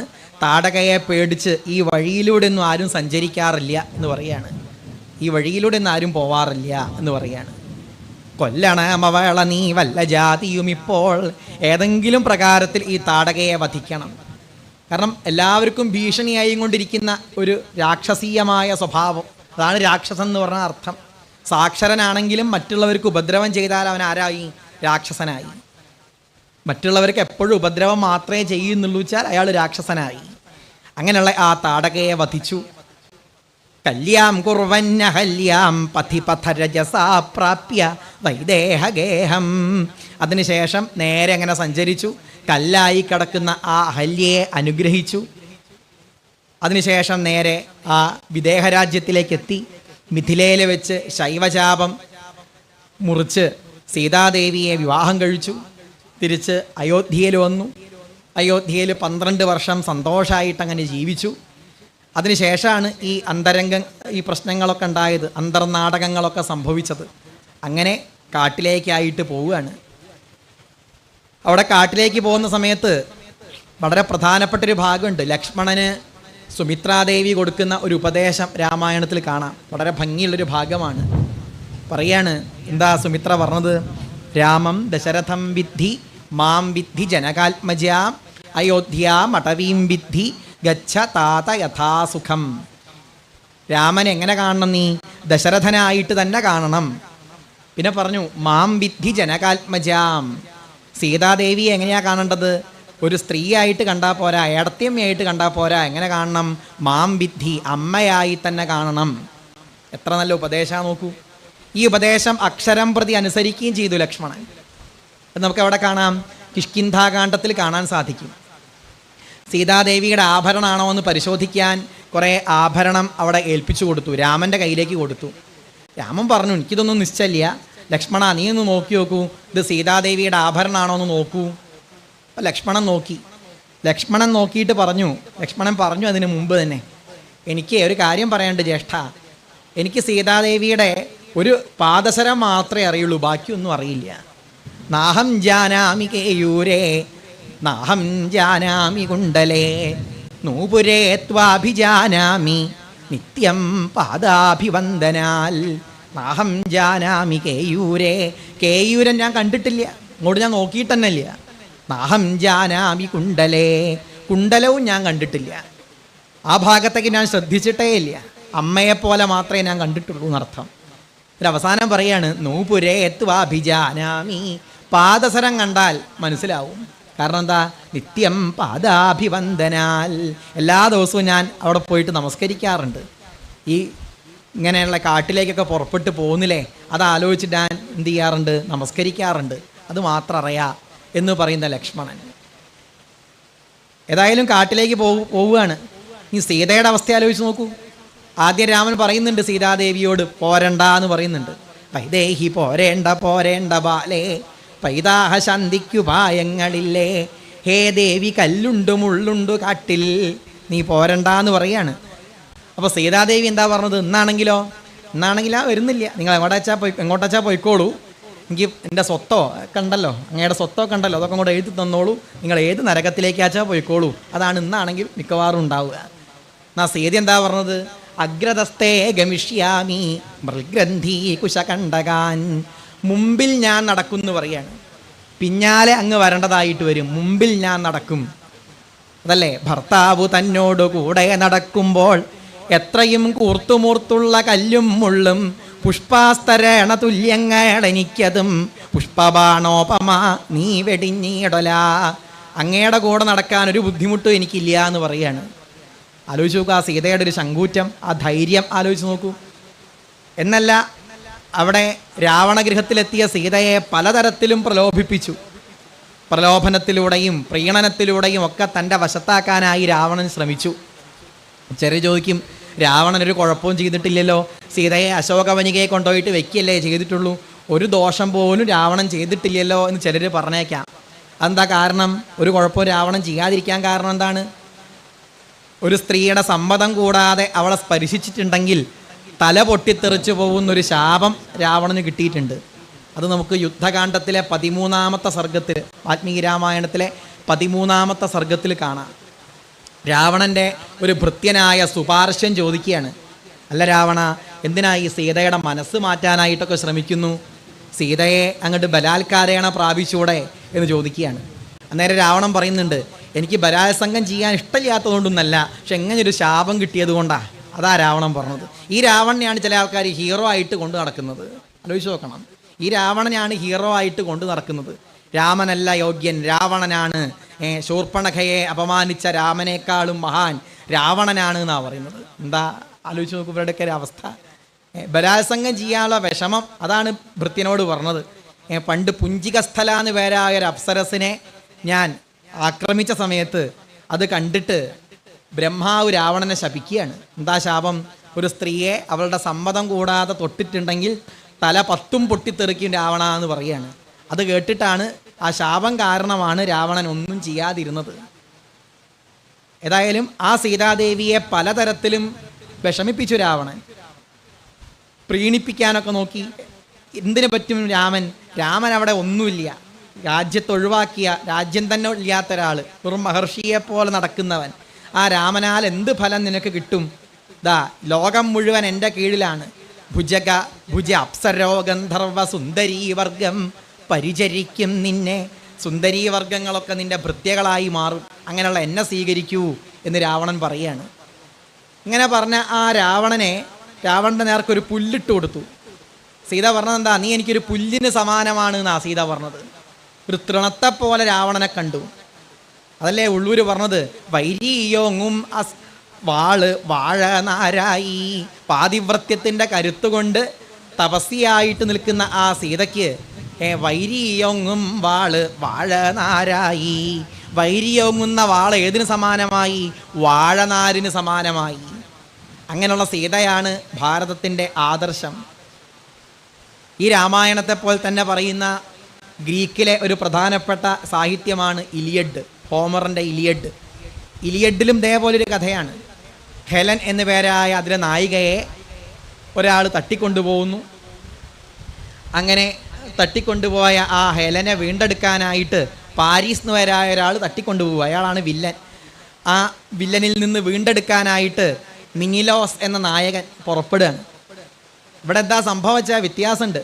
അവിടെ എത്തിയപ്പോഴേക്കും തന്നെ ഈ ഹെലൻ ആരുടെ കൂടെ കൂടി? പാരീസിൻ്റെ കൂടെ കൂടി. തൻ്റെ ഭർത്താവിനൊക്കെ ഒഴിവാക്കി പാരീസിനോടൊപ്പം തന്നെയാണ്. പിന്നെ 19 കൊല്ലം അവരവിടെ തന്നെ താമസാക്കി. ഭാര്യാഭർത്താക്കന്മാരായി തന്നെ ജീവിച്ചു. അങ്ങനെയുള്ള ആ ഹെലനെ വീണ്ടെടുക്കാനായിട്ട് വലിയൊരു യുദ്ധം തന്നെ നടന്നു.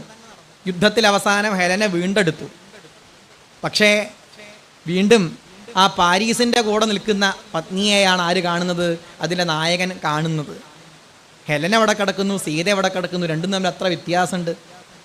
ഹെലൻ ഏതൊരു സംസ്കാരത്തെയാണോ സ്വീകരിക്കുന്നത്, ഭോഗത്തിൻ്റെ സംസ്കാരത്തെയാണ് യൂറോപ്പിലെ ഓരോ നായകന്മാരും നായികമാരും കാണിച്ചു തരുന്നത്. എന്നാൽ ഇവിടെയോ ത്യാഗത്തിൻ്റെ സംസ്കാരമാണ് സീതയും രാമനുമൊക്കെ നമ്മെ പഠിപ്പിക്കുന്നത്. ഭാരതവും യൂറോപ്പും തമ്മിൽ പുത്തേഴത്ത് രാമൻ മേനോൻ പറയുന്നുണ്ട്. പുത്തേഴത്ത് രാമൻ മേനോൻ, അദ്ദേഹത്തിൻ്റെ ഒരു പുസ്തകമുണ്ട്, രാമായണ സപര്യ എന്നൊരു പുസ്തകമുണ്ട്. അതിൽ അദ്ദേഹം പറയുന്നുണ്ട് ഹെലനും സീതയും തമ്മിൽ ഭാരതവും യൂറോപ്പും തമ്മിലുള്ള വ്യത്യാസമാണ് സീതയും ഹെലനും തമ്മിലുള്ള ആ സമ്പ്രദായത്തിൽ കാണാൻ സാധിക്കുന്നത് എന്ന് പറയുന്നുണ്ട്. എത്ര വ്യത്യാസമുണ്ടെന്ന് ആലോചിച്ച് നോക്കൂ.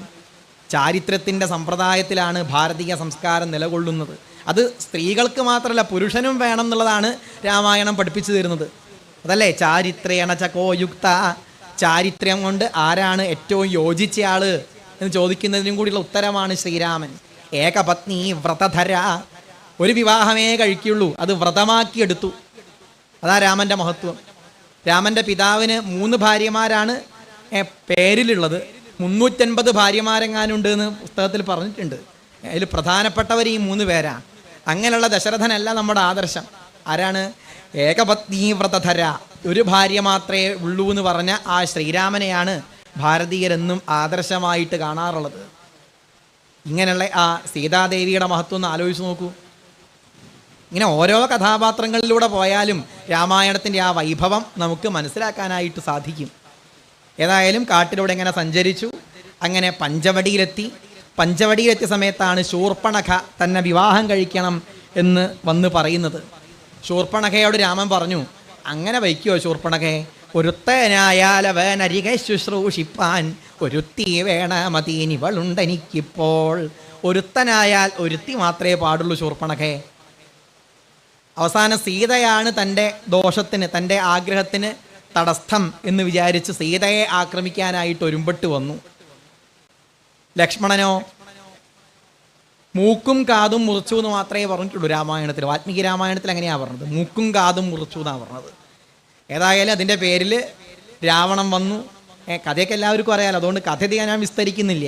സീതാദേവിയെ അപഹരിച്ചു കൊണ്ടുപോയി അശോകവനികയിൽ ശിംശപാവൃക്ഷത്തിൻ്റെ താഴെ അവിടെ കൊണ്ടുപോയിട്ടാക്കി, അവിടെ നിർത്തി. പിന്നെ രാമൻ എല്ലാവരെയും അന്വേഷിച്ചും കൊണ്ടങ്ങനെ നടന്നു. സകല ആളുകളെയും അന്വേഷിച്ചും കൊണ്ടങ്ങനെ നടന്നു. എല്ലാവരോടും ചോദിച്ചു, സീതയെ കുറിച്ച് അറിയോ ചോദിച്ചു. ശബരിയുടെ സഹായം സ്വീകരിച്ചു, കബന്ധൻ്റെ സഹായം സ്വീകരിച്ചു, ജടായുവിൻ്റെ സഹായം സ്വീകരിച്ചു. അത് കഴിഞ്ഞു വാനരന്മാരായി സഖ്യം ചെയ്തു, സുഗ്രീവനായി സഖ്യം ചെയ്തു.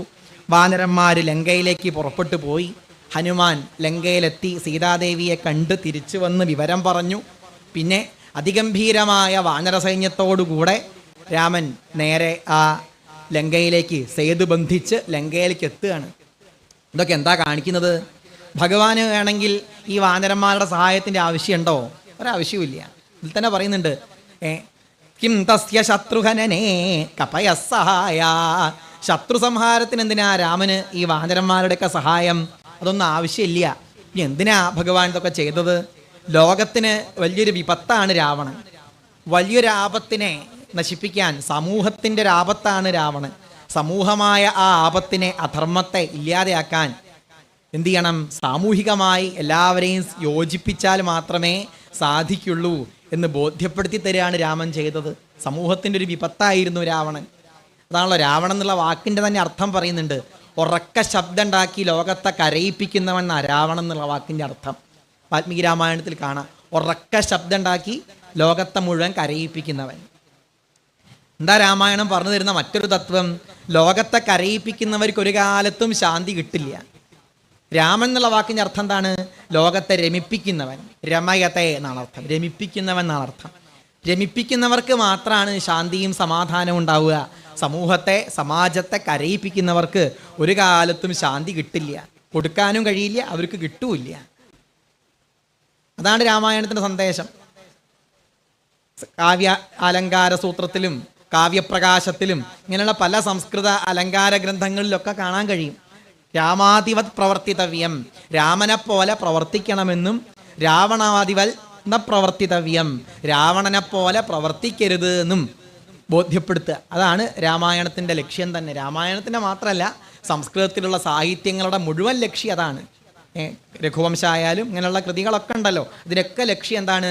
രാമനെ പോലെ ആവണം എന്നും രാവണനെ പോലെ ആകരുത് എന്നും ബോധ്യപ്പെടുത്തുക. അതാണ് ലക്ഷ്യം. ഇനിയിപ്പോൾ രാമനെ പോലെ ആയിട്ടില്ലെങ്കിലും കുഴപ്പമില്ല, എന്ത് ചെയ്താൽ മതി? രാവണനെ പോലെ ആവാതിരുന്നാൽ തന്നെ ധാരാളമാണ്. അത്രയേ വേണ്ടൂ. ഒരു ശ്ലോകത്തിൽ പറയുന്നില്ലേ, അമന്ത്രമക്ഷരം നാസ്തി നാസ്തി മൂലമനൗഷധം അയോഗ്യ പുരുഷോ നാസ്തി യോജകസ്തത്ര ദുർലഭ. അമന്ത്രമക്ഷരം നാസ്തി, മന്ത്രമല്ലാത്ത ഒരക്ഷരം പോലും ഇല്ല എന്നാണ്. അമന്ത്രമക്ഷരം നാസ്തി നാസ്തി മൂലമനൗഷധം, ഔഷധമല്ലാത്ത ഒരു ചെടിയും ഇല്ല. അയോഗ്യ പുരുഷോ നാസ്തി, യോഗ്യതയില്ലാത്ത ശക്തിയില്ലാത്തൊരു മനുഷ്യൻ, ഒരു കഴിവില്ലാത്തൊരു വ്യക്തിയും ഇല്ല. എന്താ പ്രശ്നം? യോജകസ്തത്ര ദുർലഭ, വേണ്ടതുപോലെ യോജിപ്പിക്കുക, സംയോജിപ്പിക്കുന്ന ആൾക്കാരാണ് വളരെ കുറവ്. അപ്പം അത് നടക്കണേ ഒരു സംയോജനം വേണ്ടേ? പന്തല്, സ്റ്റേജ്, അതുപോലെയുള്ള സൗകര്യങ്ങളൊക്കെ വേണ്ടേ? ഇത് നടത്തണേ എളുപ്പമാണോ? അങ്ങനെ യോജിപ്പിക്കുക എന്ന് പറഞ്ഞാൽ അങ്ങനെ ഒരു സംയോജനമാണ് ഇപ്പോൾ ഇവിടെ ഉണ്ടായത്. ഈ പിറന്നാളിൻ്റെ ഭാഗമായിട്ട് ഭാഗവതത്തെ എന്ത് ചെയ്തു? സംയോജിപ്പിച്ചു. ഇതുപോലെ ധർമ്മത്തെ സംയോജിപ്പിക്കുകയാണ് ആര് ചെയ്തത്? ശ്രീരാമൻ ചെയ്തത്. അങ്ങനെ രാവണാദികളൊക്കെ നിഗ്രഹിച്ചു, സീതാദേവിയെ വീണ്ടെടുത്തു, തിരിച്ചു വന്നു. അയോധ്യയിൽ അതിഗംഭീരമായ ഭരണം. എന്താ രാമൻ്റെ ആ ഭരണം? രാമരാജ്യം. ഇന്ന് വാൽമീകി മഹർഷി ഇത്ര തവണയാ രാമൻ്റെ ആ മഹിമ, ഭരണത്തിൻ്റെ ആ പ്രാധാന്യത്തെ എടുത്തെടുത്ത് പറഞ്ഞത്. ഇത്ര ദിക്കിലാ പറഞ്ഞത്. ന പര്യദേവൻ വിധവാ നചവ്യാളകൃതം ഭയം, ന പര്യദേവൻ വിധവാ നചവ്യാളകൃതം ഭയം. ഒരു തരത്തിലുള്ള ദുഃഖവും ഒരാൾക്കും ഉണ്ടായിരുന്നില്ല, വിധവകൾ കരഞ്ഞിട്ടില്ല എന്നാണ് പറഞ്ഞത്. ന വ്യാധിജം ഭയം ജാപി, വ്യാധി രോഗഭയം ഉണ്ടായിരുന്നില്ല. രാമേ രാജ്യം പ്രശാസതി, രാമൻ രാജ്യം ഭരിക്കുന്ന സമയത്ത് ഒരു തരത്തിലുള്ള ബുദ്ധിമുട്ടും ആർക്കും ഉണ്ടായിരുന്നില്ല എന്ന് പറയാണ്. നന്ദനന്മാരെ പിതാവ് രക്ഷിക്കുന്ന വണ്ണം, അങ്ങനെയല്ലേ പറഞ്ഞത്? പ്രജകളെ രക്ഷിച്ചു രാഘവൻ. എങ്ങനെയാണോ അച്ഛൻ മക്കളെ രക്ഷിക്കുന്നത്, അതുപോലെ രാമൻ രാജ്യത്തെ ഭരിച്ചു എന്ന് പറയാണ്. നന്ദനന്മാരെ പിതാവ് രക്ഷിക്കുന്ന വണ്ണം, അച്ഛൻ മക്കളെ നോക്കുന്നത് പോലെ രാമൻ ജനങ്ങളെ സന്തോഷിപ്പിച്ചു. വേണ്ട രീതിയിൽ കാലേ പരീക്ഷിക്കുമല്ലോ ഘനങ്ങളും. ജനങ്ങൾക്ക് രാമൻ്റെ പേരല്ലാതൊന്നും പറയാണ്ടായിരുന്നില്ല. രാമോ രാമോ രാമ ഇതി പ്രജാനാമഭവൻ കഥാ, രാമഭൂതം ജഗതഭൂത് രാമേ രാജ്യം പ്രശാസതി. രാമോ രാമോ രാമ ഇതി, ഒരു അമ്മയ്ക്ക് രാമനെപ്പോലൊരു മകൻ ഉണ്ടാവണമെന്ന് ആഗ്രഹം. ഒരു സ്ത്രീക്കോ, ഒരു യുവതിയായ സ്ത്രീക്ക് രാമനെപ്പോലൊരു പതിയെ കിട്ടിയാൽ മതിയായിരുന്നു എന്നാണ് ആഗ്രഹം. അങ്ങനെയുള്ള ഒരു എല്ലാവർക്കും രാമനെ പോലെ, രാമഭൂതം ജഗതഭൂത് രാമേ രാജ്യം പ്രശാസതി. ശ്രീരാമനെ കുറിച്ചല്ലാതെ ഒന്നും പറയാണ്ടായിരുന്നില്ല. എന്താ രാമായണത്തിൽ ആ രാജ്യതന്ത്രം? ഭരതൻ രാമൻ്റെ അടുത്തേക്ക് വരുന്ന സമയത്ത് രാമായണത്തിലെ അയോധ്യാകാന്ഡത്തിലെ 100ാമത്തെ സർഗത്തിൽ കാണാം. കശ്ചിൽ സർഗം എന്നാണ് ആ സർഗത്തിൻ്റെ പേര്. ആ സർഗത്തിൽ അയോധ്യയിൽ നിന്ന് വന്ന ആ ഭരതനെ കണ്ട സമയത്ത് ശ്രീരാമൻ കുശലപ്രശ്നം എന്നുള്ള നിലയ്ക്ക് അനവധി വിഷയങ്ങൾ ചോദിക്കുന്നുണ്ട്. ഒരു മാതൃകാഭരണം എങ്ങനെ കാഴ്ചവെക്കണം എന്നുള്ള ഒരു ഉപദേശവും കൂടി ഇതിൽ കാണാൻ കഴിയും. നിനക്കവിടെ നന്നായിട്ട് നീ ഭരിക്കുന്നില്ലേ? നല്ല പോലെയുള്ള ആൾക്കാരല്ലേ? വേണ്ട ഗുണങ്ങളൊക്കെ തകന്ന മന്ത്രിമാരല്ലേ നീ നിശ്ചയിച്ചത്? കച്ചിത്തേ ദയിതാ സർവേ കൃഷി ഗോരക്ഷ ജീവിന. നിന്റെ ഭരണത്തിൽ കൃഷികാര്യങ്ങളൊക്കെ വേണ്ടതുപോലെ നടക്കുന്നില്ലേ? പശുക്കളെ വേണ്ടതുപോലെ സംരക്ഷിക്കുന്നവർക്കൊക്കെ സന്തോഷമല്ലേ? അതുപോലെ കൃഷി കാര്യങ്ങളൊക്കെ നടക്കുന്നില്ലേ? കച്ചിൽ വൃദ്ധാശ്ച ബാലാശ്ച, വൃദ്ധന്മാർക്കും ബാലന്മാർക്കൊന്നും ബുദ്ധിമുട്ടില്ലല്ലോ. വൈദ്യാൻ മുഖ്യാംശ്ച രാഘവ, വൈദ്യന്മാരെയൊക്കെ നോക്കുന്നില്ലേ, ശ്രദ്ധിക്കുന്നില്ലേ? ദാനേന മനസാ വാച, ദാനം കൊണ്ട് നീ അവരൊക്കെ വേണ്ടതുപോലെ ശ്രദ്ധിക്കുന്നില്ലേ, സന്തോഷിപ്പിക്കുന്നില്ലേ? കച്ചിൽ ബലസ്യ ഭക്തം ജ, വേണ്ടതുപോലെ വേതനം കൊടുക്കുന്നില്ലേ? വേതനം ച യഥോചിതം, ശമ്പളമൊക്കെ വേണ്ടതുപോലെ കൊടുക്കുന്നില്ലേ? എല്ലാ കാര്യവും സൈന്യത്തിന് വേണ്ട കാര്യങ്ങളൊക്കെ നോക്കുന്നില്ലേ? ഇങ്ങനെയൊക്കെ ചോദിക്കുന്നൊരു ഭാഗം കാണാൻ കഴിയും. എങ്ങനെയാണ് ഒരു ഭരണം നടത്തേണ്ടത് എന്നുള്ള ആ ഒരു വിഷയം, എങ്ങനെയുള്ള ആളുകളാവണം ഓരോ ദിക്കിൽ നിൽക്കേണ്ടത്, ഇതൊക്കെ നമുക്ക് ആ ഒരു ഭാഗം നോക്കിയാൽ കാണാൻ സാധിക്കും. അങ്ങനെയുള്ള ആ ഒരു രാഷ്ട്രതന്ത്രം, രാഷ്ട്രമീമാംസ രാമായണത്തിൽ നമുക്ക് കാണാൻ കഴിയും. ആ രാഷ്ട്രമീമാംസ പ്രായോഗികമാക്കുകയാണ് അവിടെ ചെയ്തത്, തൻ്റെ ആ ഭരണത്തിൽ ശ്രീരാമൻ ചെയ്തത്. അതാണല്ലോ ആ രാമരാജ്യം എന്ന് ഗാന്ധിജി പോലും പറയാൻ കാരണം. തൻ്റെ പ്രജകളിൽ ചിലർക്ക് സീതാദേവിയോട് ചില ദോഷമുണ്ട്, മോശം അഭിപ്രായമുണ്ട്. സീതാദേവിയെ രാമൻ സ്വീകരിച്ചു. അതും എവിടെ? ലങ്കയിൽ കുറേ കാലം താമസിച്ച സീതയെ രാമൻ കൈക്കൊണ്ടു. രാവണഗൃഹത്തിൽ കൂടിയ സീതയെ കൈക്കൊണ്ടു. അഗ്നിസാക്ഷി അഗ്നിശുദ്ധയാക്കിയതൊന്നും ഇവർക്ക് അറിയില്ലല്ലോ. അപ്പം അങ്ങനെ പറയാൻ തുടങ്ങിയ സമയത്ത് തൻ്റെ പ്രജകൾക്ക് സീതയെക്കുറിച്ച് അഭിപ്രായ വ്യത്യാസം ഉണ്ട് എന്ന് കണ്ടിട്ട് എന്ത് ചെയ്തു? പ്രജകളുടെ അഭിപ്രായത്തിനാണ് മുൻതൂക്കം ഒരു ഭരണാധികാരി കൊടുക്കേണ്ടത് എന്ന് ലോകത്തെ ബോധ്യപ്പെടുത്താൻ പ്രജകളുടെ അഭിപ്രായത്തിനാണ് പ്രാധാന്യം. അതാണ് മുഖ്യധർമ്മം. ഒരു ഭരണാധികാരി എന്നുള്ള നിലയ്ക്ക് മുഖ്യധർമ്മം അതാണ്. പ്രജകൾക്ക് തന്നെക്കുറിച്ചോ താനുമായി ചേർന്ന് നിൽക്കുന്ന വ്യക്തികളെക്കുറിച്ചോ ഒന്നും ഒരു തരത്തിൽ പോലും ഒരു ദോഷവും ആരോപിക്കേണ്ട ഒരവസ്ഥ പോലും ഉണ്ടാവരുത്. അതാണ് നല്ല ഭരണാധികാരിയുടെ ലക്ഷണം എന്ന് സമാജത്തെ ബോധ്യപ്പെടുത്തുന്നതിന് എന്ത് ചെയ്തു? സീതാദേവിയെ തന്നെ ഉപേക്ഷിച്ചു. ഇഷ്ടമുണ്ടായിട്ട് ഒഴിവാക്കിയതൊന്നല്ല. ഇഷ്ടമുണ്ടായിട്ട് ഒഴിവാക്കിയതാണോ? അല്ല. അപ്പം അതാണ് മുഖ്യധർമ്മം. ഇപ്പം അവനവൻ്റെ ഭാര്യ പൂർണ്ണ ഗർഭിണിയായി, ഒരു 9 മാസമൊക്കെ കഴിഞ്ഞു. ആ സമയത്ത് ഡോക്ടർ പറയുകയാണ്, വളരെ ഡേഞ്ചറാണ്, വലിയ പ്രശ്നമാണ്. ഒന്നെങ്കിൽ പ്രസവം കഴിഞ്ഞാൽ, പ്രസവിച്ച് കഴിഞ്ഞിട്ടുണ്ടെങ്കിൽ ഉറപ്പാണ് അമ്മയോ അല്ലെങ്കിൽ കുട്ടിയോ ആരോ ഒരാൾ മരിക്കും. അല്ലെങ്കിൽ എന്ത് ചെയ്യുക? അപ്പം തന്നെ ഒഴിവാക്കാം, സർജറി ചെയ്തിട്ട് എന്ത് ചെയ്യാം? ഒഴിവാക്കാം. കുട്ടിയുടെ കാര്യം ഏതായാലും നല്ല പ്രശ്നമാണ്. ഇനി അമ്മയ്ക്കും കൂടി ഇത് പ്രശ്നമാവും എന്ന് പറഞ്ഞാൽ എന്താ ചെയ്യുക? എന്താ മുഖ്യധർമ്മം അവിടെ? എന്താ മുഖ്യധർമ്മം? കുട്ടി പോയാലും കുഴപ്പമില്ല, ആര് രക്ഷപ്പെടണം? ഭാര്യ രക്ഷപ്പെടുക, അമ്മ രക്ഷപ്പെടുക എന്നുള്ളതല്ലേ ഭർത്താവിൻ്റെ ധർമ്മം. അതാണ് മുഖ്യധർമ്മം എന്ന് പറഞ്ഞാൽ. അതെ, അമ്മ ചത്തോട്ടെ, ഭാര്യ ചത്തോട്ടെ, കുട്ടി ഉണ്ടാവുമല്ലോ, അങ്ങനെയല്ലല്ലോ വിചാരിക്കേണ്ടത്. ആദ്യം അവിടെ മുഖ്യധർമ്മം എന്താണ്? അമ്മയ്ക്കാണ്, ഭാര്യയ്ക്കാണ് മുൻതൂക്കം കൊടുക്കുക. അവരുടെ ജീവന് പ്രശ്നം വന്നാൽ അവരെ രക്ഷിക്കുക എന്നുള്ളതാണ് പ്രധാനം. അതുപോലെ ഒരു രാജാവ് എന്നുള്ള നിലയ്ക്ക് എന്താ മുഖ്യധർമ്മം? അത് എന്താണ്? തൻ്റെ പ്രജകൾക്കൊന്നും തൻ്റെ ബന്ധുക്കളെക്കുറിച്ച് പോലും ഒരു ദോഷം ആരോപിക്കേണ്ട അവസ്ഥ ഉണ്ടാവരുത്. ഇത് ലോകത്തെ ബോധ്യപ്പെടുത്താനായി രാമൻ എന്ത് ചെയ്തു? സീത പരിശുദ്ധയാണ് എന്ന് അറിഞ്ഞും കൊണ്ട് തന്നെ രാമൻ സീതയെ കാട്ടിൽ വാൽമീകിയുടെ ആശ്രമത്തിൽ ഉപേക്ഷിക്കുകയാണ്. ഹൃദയത്തിൽ നിന്ന് ഒഴിവാക്കിയിട്ടില്ല. വാൽമീകി രാമായണത്തിൽ കാണാം, ഹൃദയത്തിൽ നിന്ന് ഒഴിവാക്കിയിട്ടില്ല. രഘുവംശത്തിലും കാണാം, മനസ്സുകൊണ്ടൊരിക്കലും ത്യജിച്ചിട്ടില്ല. രാമൻ കരയായിരുന്നു ആ സമയത്ത്. ഏകപത്നീ വ്രതധരൻ ആയിക്കൊണ്ടാണ്. പിന്നെ ഒരു യാഗം നടക്കുന്ന സമയത്ത് സീതയുടെ വേണമെങ്കിൽ പുനർവിവാഹമൊക്കെ കഴിക്കാമല്ലോ ആ കാലത്ത്. പക്ഷെ എന്താ ചെയ്തത്? കാഞ്ചനീയും സീതാം, സ്വർണം കൊണ്ടൊരു സീതയെ ഉണ്ടാക്കി വെക്കുകയാണ് ചെയ്തത്. അങ്ങനെയുള്ള ആ രാമൻ്റെ ഒരു അവസ്ഥയെ ആലോചിച്ച് നോക്കണം. ഇടയ്ക്ക് കോടതിയൊക്കെ പറയാറില്ലേ, സീസറിൻ്റെ ഭാര്യ സംശയത്തിന് അതീതയാവണം എന്ന് പറയാറില്ലേ? കോടതി ഇടയ്ക്കിടയ്ക്ക് ഇങ്ങനെ പറയും. എന്തിനാ ഈ സീസറിൻ്റെ അടുത്തേക്കൊക്കെ പോകുന്നു? സീസറൊക്കെ ജനിക്കുന്നതിന് സഹസ്രാബ്ദങ്ങൾക്ക് മുമ്പ് തന്നെ രാമൻ ഈ കാര്യം ലോകത്തിനെ ബോധ്യപ്പെടുത്തി തന്നിട്ടുണ്ട്. തൻ്റെ ബന്ധുക്കൾ സംശയത്തിന് അതീതന്മാരാവണം, ഭരണാധികാരികളുടെ ബന്ധുക്കൾ എന്ന ആ ഒരു സന്ദേശം രാമൻ ലോകത്തിന് മനസ്സിലാക്കി കൊടുത്തിട്ടുണ്ട്. അതാണല്ലോ ഭവഭൂതിയുടെ ഉത്തരരാമചരിതത്തിൽ കാണാം, രാമൻ്റെ അഭിപ്രായം കാണാൻ കഴിയും. സ്നേഹം ദയാം ച സൗഖ്യം ച യതി വാ ജാനകീമപി ആരാധനായ ലോകാനാം മുഞ്ചതോ നാസ്തി മേ വ്യഥ.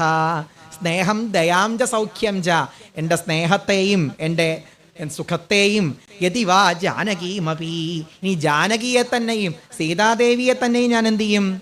ആരാധനായ ലോകാനാം, ലോകത്തെ സന്തോഷിപ്പിക്കാൻ ഒഴിവാക്കാൻ ഒരു ബുദ്ധിമുട്ടില്ല. മുഞ്ചതോ നാസ്തി മേ വ്യഥ, ഒരു ദുഃഖവും എനിക്കില്ല എന്ന് പറയുന്ന രാമനെ ഭവഭൂതിയുടെ ഉത്തരരാമചരിതത്തിൽ കാണാൻ കഴിയും. അത് അക്ഷരം പ്രതി അനുവർത്തിക്കുകയും ചെയ്തു രാമൻ.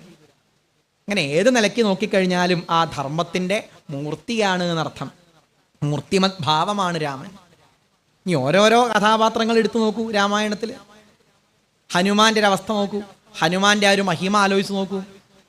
പരാക്രമോത്സാഹമതി പ്രതാപ സൗശീല്യ മാധുര്യ നയാനയൈശ്ച ഗാംഭീര്യ ചാതുര്യ സുവീര്യ ധൈര്യൈ ഹനുമത കോപ്യധികോസ്തി ലോകേ. എന്താ ശ്ലോകം? ഗാംഭീര്യ ചാതുര്യ വാൽമീകി രാമായണത്തിലെ വരികളാണിത് ഹനുമാനെ കുറിച്ചുള്ള.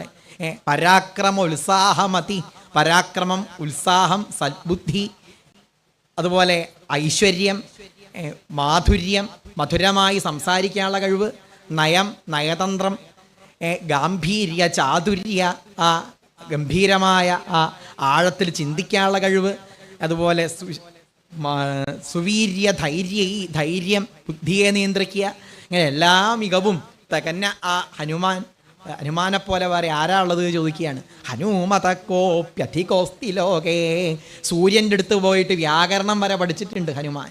അങ്ങനെയുള്ള ആ ഹനുമാന്റെ മഹത്വം എത്രയാ പറയേണ്ടത്. ഹനുമാനെ ലങ്കയിലേക്ക് പറഞ്ഞയച്ച വിഭീഷണൻ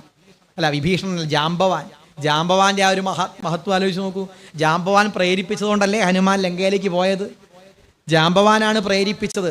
നിനക്ക് സാധിക്കും, നീയല്ലേ, നിന്റെ കയ്യിലല്ലേ രാമൻ അങ്കുലീയകം തന്നത്, നിനക്ക് സാധിക്കാത്തതായിട്ട് എന്താ ഉള്ളത് ഹനുമാൻ? സുഗ്രീവസ്യ സമോ, നീ സുഗ്രീവന് തുല്യനാണ്, രാമന് തുല്യനാണ്, എല്ലാവരെക്കാൾ യോഗ്യനാണ് എന്നൊക്കെ പറഞ്ഞിട്ട് ഹനുമാൻ അങ്ങനെ പ്രേരിപ്പിക്കുകയാണ്. ആ പ്രേരണ കൊണ്ടാണ് ഹനുമാൻ ലങ്കയിലേക്ക് ചാടാനായിട്ട് സാധിച്ചത്. അങ്ങനെ നല്ല കാര്യത്തിനായിട്ട് പ്രേരിപ്പിക്കുന്ന, ഉയരത്തിലേക്ക് എടുത്തു ചാടാനായിട്ട് പ്രേരിപ്പിക്കുന്ന ആ ജാംബവാന്റെ സ്വഭാവം ഏതൊരു രക്ഷിതാക്കൾക്കും ഗുരുനാഥന്മാർക്കും ഉണ്ടാവണം. കുട്ടികൾ ചിലപ്പോൾ പഠിക്കാനൊക്കെ കുറച്ച് പിന്നിലാണെങ്കിൽ പോലും വേറെ പല കഴിവും അവർക്കുണ്ടാവും. അതിനൊക്കെ എന്ത് ചെയ്യുക? പ്രോത്സാഹിപ്പിക്കുക. പല കഴിവുണ്ടാവുകയെ എല്ലാവർക്കും ഇപ്പം A+B (² എന്നുള്ളത് അറിഞ്ഞോളന്നില്ല. ചെറുക്കതായിരിക്കില്ല നിശ്ചയുണ്ടാവുക, വേറെ പല കാര്യങ്ങളാവും അറിയുക. എന്താണോ ഉള്ള വിവരം, ആ വിവരം എന്താണോ അവർക്ക് അറിയുന്ന ജ്ഞാനം, ശക്തി, അതിനെ പ്രോത്സാഹിപ്പിക്കാനുള്ള ആ ഒരു സ്വഭാവം അതുണ്ടാവുക. അത് ജാംബവാനെ കണ്ട് പഠിക്കണം. അങ്ങനെയുള്ള ജാംബവാൻ എല്ലാ കഥാപാത്രങ്ങളും ഈ ശ്രീരാമൻ്റെ തന്നെ ആ ഒരു സമ്പ്രദായം നോക്കൂ. വിഭീഷണൻ വന്ന സമയത്ത് വിഭീഷണനെ കൂടെ കൂട്ടണ്ട, ഇയാൾ ചതിയനാണ്, ചതിക്കാൻ സാധ്യതയുണ്ട്, രാവണന്റെ സഹോദരനാണ് എന്നൊക്കെ പറഞ്ഞ സമയത്ത് അവിടെ ശ്രീരാമൻ പറയുന്ന ഒരു മറുപടി ഉണ്ട്. എന്താ രാമൻ്റെ ആ ഒരു മറുപടി? അല്ലയോ, നിങ്ങളൊക്കെ ജനാധിപത്യ രീതിയിൽ എല്ലാവരോടും ചോദിക്കും എന്താ വേണ്ടത്. സുഗ്രീവനോട് ചോദിച്ചു, ജാംബവാനോട് ചോദിച്ചു. ഹനുമാൻ മാത്രമേ പറഞ്ഞുള്ളൂ എന്ത്, വിഭീഷണനെ കൂട്ടിയാലും കുഴപ്പമൊന്നുമില്ല എന്ന് പറഞ്ഞത് ഹനുമാനാണ്. കാരണം വാനരന്മാരിൽ എല്ലാവരും കള്ളന്മാരാവുമോ? അങ്ങനെ ആവണമെന്നില്ല. ചിലരൊക്കെ നല്ലവരുണ്ടാവില്ലേ? അല്ല, വാനരന്മാരിലല്ല, രാക്ഷസന്മാരിൽ എല്ലാവരും അപകടകാരികളാവുമോ? അതാവില്ല. ഒന്നോ രണ്ടോ ആൾക്കാരൊക്കെ നന്നാവാൻ സാധ്യത ഉണ്ട്. അവിടെയാണ് പ്രസിദ്ധമായ വരി, ജാതിനാമാദികൾക്കല്ല ഗുണഗണ ഭേദമെന്നത്രേ ബുദ്ധന്മാരുടെ മതം. വിവരമുള്ളവരുടെ അഭിപ്രായം എന്താണ്? ജാതി വളരെ കേമാണ്, നല്ല എന്ന് പറയുന്ന കുലത്തിലാണ് ജനിച്ചത്, നല്ല പേരുണ്ട്, അതും നല്ല അടിസ്ഥാനം. എന്താണ് പ്രവൃത്തി എങ്ങനെയുണ്ട്, അതാണ് അടിസ്ഥാനം, ഒരാളുടെ മഹത്വത്തിന് അടിസ്ഥാനം. ഒരാളോട് ചോദിച്ചു, നടന്നു വരുന്ന ഒരാളാണ്, എവിടുന്നാ വരുന്നു, എന്താ പേര് ഹരിശ്ചന്ദ്രൻ എന്നാണ് പേര്. എവിടുന്നാ വരുന്നു? സെൻട്രൽ ജയിലിൽ നിന്ന് വരിക. ഹരിശ്ചന്ദ്രൻ എന്നാ പേരതായിട്ട് കാര്യമൊന്നുമില്ല. പേര്, ജാതി, ഇതൊന്നും നല്ല പ്രധാനം. ഒരാളുടെ മഹത്വത്തിന് കാരണം എന്താണ്? അയാളുടെ പ്രവൃത്തിയാണ് എന്ന് ഹനുമാൻ പറയുന്നുണ്ട്. അതായത് രാമന്റെ അഭിപ്രായം പറഞ്ഞു. എന്താ പറഞ്ഞത് അവസാനം? അഭയം സർവഭൂതേഭ്യോ ദദാമ്യേതൽപ്രദം മമ, ഞാൻ എല്ലാവർക്കും അഭയം കൊടുക്കും. സകൃദേവ പ്രപന്നായ തവാസ്മീതി ച യാചതേ, അഭയം സർവഭൂതേഭ്യോ ദദാമ്യേതൽപ്രദം മമ. സകൃദേവ പ്രപന്നായ, ഒരിക്കൽ ഞാൻ അങ്ങയുടേതാണ് എന്ന് പറയേ വേണ്ടു. സകൃദേവ പ്രപന്നായ തവാസ്മീതി ച യാചതേ, അങ്ങയുടേതാണ് ഞാൻ എന്ന് ഒരിക്കൽ പറഞ്ഞാൽ മതി. അഭയം, അങ്ങനെ പറയുന്നവർക്കൊക്കെ അഭയം സർവഭൂതേഭ്യോ, സർവചരാചരങ്ങൾക്കും ഞാൻ അഭയം കൊടുക്കും എന്ന് പറയുന്ന ആ ശ്രീരാമന്റെ മഹത്വം എന്ന് ആലോചിച്ച് നോക്കൂ.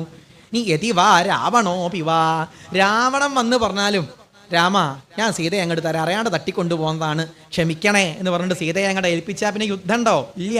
അതോടുകൂടി യുദ്ധം അവസാനിപ്പിച്ചു. രാവണൻ വന്ന് പറഞ്ഞാൽ പോലും ഞാൻ എന്ത് ചെയ്യും? അഭയം കൊടുക്കും എന്ന് പറയുന്ന ആ രാമൻ. വിഭീഷണോ വാ സുഗ്രീവ യതിവാ രാവണോ പിവാ, വിഭീഷണനാവട്ടെ, സുഗ്രീവ വിഭീഷണനാവട്ടെ, നീ യതിവാ രാവണോ പിവാ, രാവണനാവായാൽ പോലും ഞാൻ എന്ത് ചെയ്യും? അഭയം കൊടുക്കും എന്ന് പറയുന്ന ആ വ്യക്തിത്വം, വിശാലമായ ആ വ്യക്തിത്വം, അത് നമുക്ക് രാമനിൽ കാണാൻ സാധിക്കും. ഇങ്ങനെ ഏത് നിലയ്ക്ക് നോക്കിക്കഴിഞ്ഞാലും രാമായണം പോലുള്ളൊരു ഇതിഹാസം ലോക സാഹിത്യത്തിൽ ഉണ്ടായിട്ടുമില്ല, ഇനി ഉണ്ടാവാനും പോകുന്നില്ല. അതുകൊണ്ടാണ് വാൽമീകി തന്നെ രാമായണത്തിൻ്റെ മഹത്വമായിട്ടൊരു ഭാഗത്ത് പറയുന്നുണ്ട്. എന്താ പറഞ്ഞത്? മനോഹരമായൊരു ശ്ലോകത്തിൽ പറയുന്നുണ്ട്, യാവൽ സ്ഥാസ്യന്തി ഗിരയോ സരിതശ്ച മഹീതലേ താവദ് രാമായണ കഥ ലോകേഷു പ്രചരിഷ്യതി. യാവൽ സ്ഥാസ്യന്തി ഗിരയ, ഈ ലോകത്തിൽ എത്ര കാലം പർവ്വതങ്ങൾ ഉണ്ടാവുമോ, എത്ര കാലം നദികൾ ഉണ്ടാവുമോ, എത്ര കാലം ഈ സമൂഹമായി നിൽക്കുന്നുണ്ടോ, അത്രത്തോളം കാലം രാമായണം ലോകത്തിൽ പ്രചരിച്ചും കൊണ്ടേയിരിക്കും. ഇന്നുതാ പ്രചരിക്കുന്നുണ്ടല്ലോ. ഇന്നും അതെ രാമായണത്തെ അടിസ്ഥാനമായി കൊണ്ട് എന്തെല്ലാം തരത്തിലുള്ള ഗവേഷണങ്ങളും അതുപോലെ പ്രഭാഷണങ്ങളും സത്സംഗങ്ങളും രാമായണത്തെ അടിസ്ഥാനമാക്കിക്കൊണ്ട് എന്തൊക്കെ നടക്കുന്നുണ്ട്. ആധ്യാത്മികമായ അർത്ഥത്തിൽ രാമായണം ഉണ്ട്. രാമതാപനി ഉപനിഷത്ത് വളരെ പ്രധാനമാണ്. ശ്രീരാമതാപനി ഉപനിഷത്ത് ആധ്യാത്മികമായ അർത്ഥത്തിൽ രാമായണത്തെ കാണാം. ഇപ്പം രാമൻ പ്രകാശമാണ്, രാവണനോ അജ്ഞാനമാണ്. രാമനാകുന്നതു പരമാത്മാവായ ആ സർവേശ്വരൻ, എല്ലാവരുടെയും ഉള്ളിൽ വിളങ്ങുന്ന ആ ആത്മതത്വം പരബ്രഹ്മം തന്നെയാണ് രാമൻ. രാമനാണല്ലോ, പരബ്രഹ്മം തന്നെയാണല്ലോ രാമനായിട്ട് അവതരിച്ചത്. അപ്പം നമ്മുടെയൊക്കെ ഉള്ളിൽ ആരുണ്ട്? പരമാത്മാവായ രാമൻ ഇരിക്കുന്നുണ്ട്. ആരാ രാവണൻ? രാവണൻ ഇരുട്ടാണ്, അജ്ഞാനമാണ്. ആ ഇരുട്ടിനെ നീക്കിക്കഴിഞ്ഞാൽ, നശിപ്പിച്ചാൽ, രാമഭക്തി കൊണ്ട് ആ ഇരുട്ടിനെ നീക്കിക്കഴിഞ്ഞാൽ എന്ത് ചെയ്യാൻ കഴിയുന്നു? അജ്ഞാനത്തെ നീക്കിയാൽ തൻ്റെ ഉള്ളിലുള്ളതായ ആ രാമനെ നമുക്ക് സാക്ഷാത്കരിക്കാനായി സാധിക്കുന്നു. അങ്ങനെ നമുക്ക് വ്യാഖ്യാനിക്കാം രാമായണത്തെ. ആ ഒരർത്ഥത്തിൽ ഉള്ള കാഴ്ചപ്പാടുണ്ട്. പിന്നെ രാമനെ പരമാത്മാവായിട്ടും ലക്ഷ്മണനെ ജീവാത്മാവായിട്ടും സീതയാദേവിയെ മായയായിട്ടും കൽപ്പിക്കാറുണ്ട്. ലക്ഷ്മണന് രാമൻ്റെ അടുത്തേക്ക് വളരെ കുറച്ച് ദൂരേ ഉള്ളൂ. പക്ഷെ എന്താ പ്രശ്നം? നടുക്ക് ആര് നിൽക്കുന്നു? സീതാദേവി നിൽക്കുന്നു. സീത കാരണം, മായ കാരണം ആരെ കാണാൻ കഴിയുന്നില്ല? രാമനെ കാണാൻ സാധിക്കുന്നില്ല. എന്താ വഴി? മായാദേവിയോട് തന്നെ പറയാ. സീതോപനിഷത്തൊക്കെ ഉണ്ടല്ലോ, സീതാദേവിയോട് തന്നെ പറയാ, മായാദേവി ഒന്ന് മായയെ നീക്കിത്തന്നാലും, ദേവി ഒന്ന് മാറിയാലും, അജ്ഞാനത്തൊന്ന് നീക്കിത്തന്നാലും എന്ന് ദേവിയോട് തന്നെ പറയാം. ആ ദേവി വിചാരിച്ചാൽ ജീവാത്മാവായ നമുക്ക് ഓരോരുത്തർക്കും ആരിലേക്ക് എത്താൻ കഴിയും? പരമാത്മാവായ രാമനിലേക്ക് എത്തിച്ചേരാനായി സാധിക്കും. അങ്ങനെ ഒരു വ്യാഖ്യാനം ശ്രീരാമകൃഷ്ണദേവൻ പറയുന്നുണ്ട്. ഇങ്ങനെ പലതരത്തിലും, പല ആധ്യാത്മികമായിട്ടും ധാർമ്മികമായിട്ടുമൊക്കെ പല ആശയങ്ങളും എവിടെ കാണാം? രാമായണങ്ങളിൽ കാണാം. വാൽമീകി രാമായണം കൂടുതൽ ധാർമ്മികതയ്ക്കാണ് പ്രാമുഖ്യം കൊടുക്കുന്നത്. അധ്യാത്മരാമായണവും അതുപോലെ രാമതാപനി ഉപനിഷത്ത് ഇതൊക്കെ ആധ്യാത്മികമായ ഭക്തി പ്രാധാന്യത്തിനാണ് കൊടുക്കുന്നത്. ചിലർ പറയും ശൂദ്രനായ ശംഭൂകനെ രാമൻ വധിച്ചില്ലേ എന്നൊക്കെ പറയും. അതൊക്കെ 7ാമത്തെ കാണ്ഡമായ ഉത്തരകാണ്ഡത്തിലുള്ളതാണ്. ഉത്തരകാണ്ഡത്തിലുള്ള പല ഭാഗങ്ങളും പ്രക്ഷിപ്തമാണ്.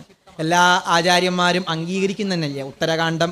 അത് പൗരസ്ത്യരും പാശ്ചാത്യരും ഒക്കെ ഉത്തരകാണ്ഡത്തിൻ്റെ പല ഭാഗങ്ങളും പ്രക്ഷിപ്തമാണ്. ആ കാണ്ഡത്തിൽ എത്രയോ ഭാഗം വാൽമീകി എഴുതിയതല്ല എന്നുള്ള അഭിപ്രായം തന്നെ പറഞ്ഞിട്ടുണ്ട്. നേരെ മറിച്ച് ആലോചിച്ച് നോക്കൂ, നിഷാദനായ ആ പ്രധാനപ്പെട്ട 6 കാണ്ഡുണ്ടല്ലോ, അതിൽ ഏറ്റവും പ്രധാനപ്പെട്ട കാണ്ഡമാണ് അയോധ്യാകാന്ഡം. ആ അയോധ്യാകാന്ഡത്തിൽ നിഷാദനായ ഗുഹനെ രാമൻ ആലിംഗനം ചെയ്തില്ലേ? നീ തുടരുത്, 30 അടി മാറി നിൽക്കടാ എന്ന് പറയല്ലോ രാമൻ ചെയ്തത്. ആലിംഗനം ചെയ്തതാണ്. ഭാര്യ സംപരിഷ്വജ്യ എന്നാണ്. സംപരിഷ്വജ്യ എന്നൊരു പദം തന്നെ അവിടെ കാണാം. അവിടെ വാൽമീകി രാമായണത്തിൽ കാണാം. തുടക്കത്തിലും എല്ലാ ദിക്കിലും ഗുഹൻ വളരെ പ്രധാനമാണ്, പ്രാധാന്യത്തോടുകൂടി നിൽക്കുന്നുണ്ട്.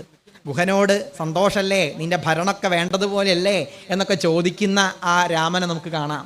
ആലിംഗനം ചെയ്യുന്ന രാമൻ.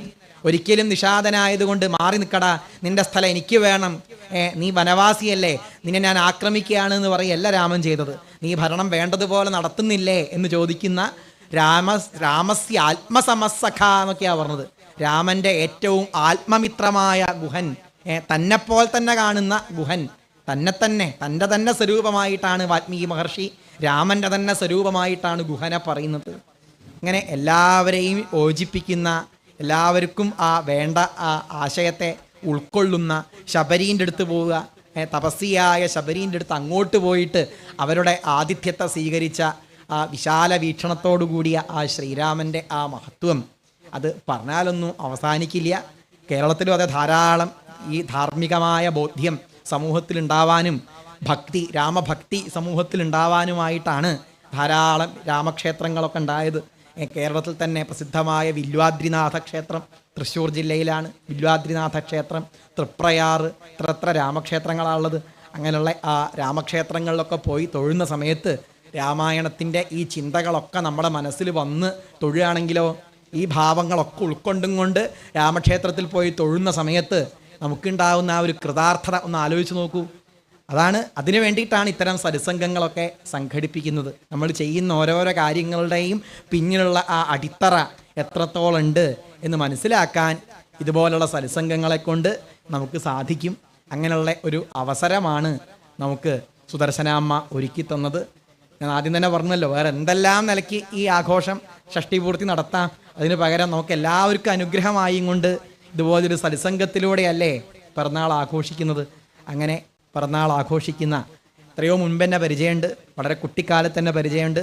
അച്ഛൻ്റെ കൂടെ സപ്താഹത്തിനൊക്കെ പോകുന്ന സമയത്ത് കോഴിക്കോട് പല ക്ഷേത്രങ്ങളിൽ വെച്ചിട്ടും കാണുകയും വർത്തമാനം പറയുകയും ഒക്കെ ചെയ്ത ആ ഒരു ബന്ധം, വളരെ ഒരു സൗഹൃദം. അച്ഛനോടായിട്ടാണ് കൂടുതൽ സൗഹൃദം, എന്നോടായി ഇല്ല എന്നല്ല, അച്ഛനായിട്ടാണ് കൂടുതൽ സൗഹൃദം. അച്ഛനെ ഇവരുടെ വീട്ടിലൊക്കെ പോവുകയൊക്കെ ചെയ്തിട്ടുണ്ട്, അച്ഛൻ പറയാറുണ്ട് അതൊക്കെ. അങ്ങനെയുള്ള അവിടെ REC ആ സമയത്തെ, അപ്പോൾ അങ്ങനെയുള്ള ആ ഒരു സൗഹൃദം ഉണ്ട്. അങ്ങനെയുള്ള ഒരു സ്ഥലത്ത് വരാനും എന്നെ വിളിച്ചതിലും ഒക്കെ വളരെയധികം സന്തോഷം. ഏതായാലും ഈ ഒരു രാമായണ പ്രഭാഷണം ഭഗവാന്റെ പാദങ്ങളിലേക്ക് സമർപ്പിക്കുകയാണ്. സർവത്ര ഗോവിന്ദനാമ സങ്കീർത്തനം, ഗോവിന്ദ ഗോവിന്ദ. രാധേശ്യാം രാധേശ്യാം. നവീനെ ഞാൻ ചെറുപ്പത്തിലെ തൊട്ടിട്ടെന്ന് പറഞ്ഞോണം, ശരിയാണ്, നല്ലോണം ചെറുപ്പത്തിലെ തൊട്ട് കാണും. അച്ഛൻ്റെ കൂടെ കുഞ്ഞ് മോനായിട്ട് ഭാഗവതം വായിക്കണ കാണുമ്പോൾ ഞാൻ ഒരുപാട് കൊതിച്ചിട്ടുണ്ട്. എൻ്റെ രണ്ടാൺകുട്ടികളാണ് എനിക്ക്. അപ്പോൾ ഒരാളെങ്കിലും ഇതുപോലെ ഭാഗവതാചാര്യനായിട്ട് തീരണേന്ന് ഞാൻ ഒരുപാട് മോഹിച്ചിട്ടുണ്ട്.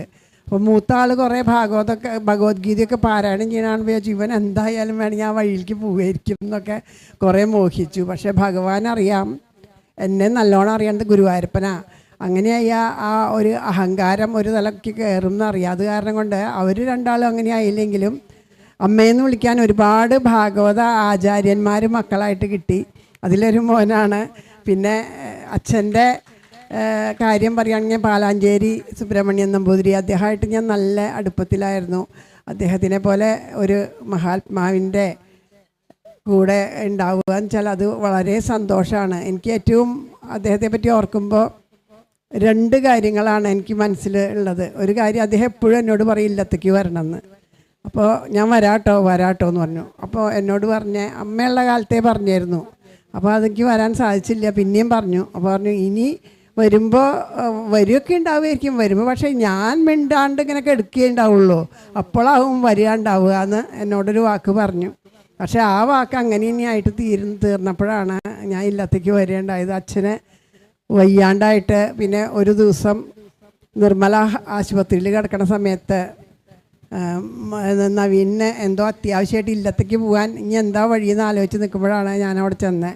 അപ്പോൾ എന്നോട് ചോദിച്ചു, ഓപ്പളെ എന്നെ സുദർശനാമേ അച്ഛൻ ഇവിടെ നിന്നോളുമോ, ഞാനൊന്നും ഇല്ലത്ത് പോയിട്ട് വന്നോട്ടെ എന്നുകൊണ്ട് എന്നെ അവിടെ ആക്കിയിട്ട്. അപ്പോൾ ഒരു ദിവസം അങ്ങനെയും ആ ഒരു പരിചരണത്തിനും കൂടിയും ഒരവസരം ഭഗവാൻ ഒരുക്കി തന്നു എന്നുള്ളതാണ്.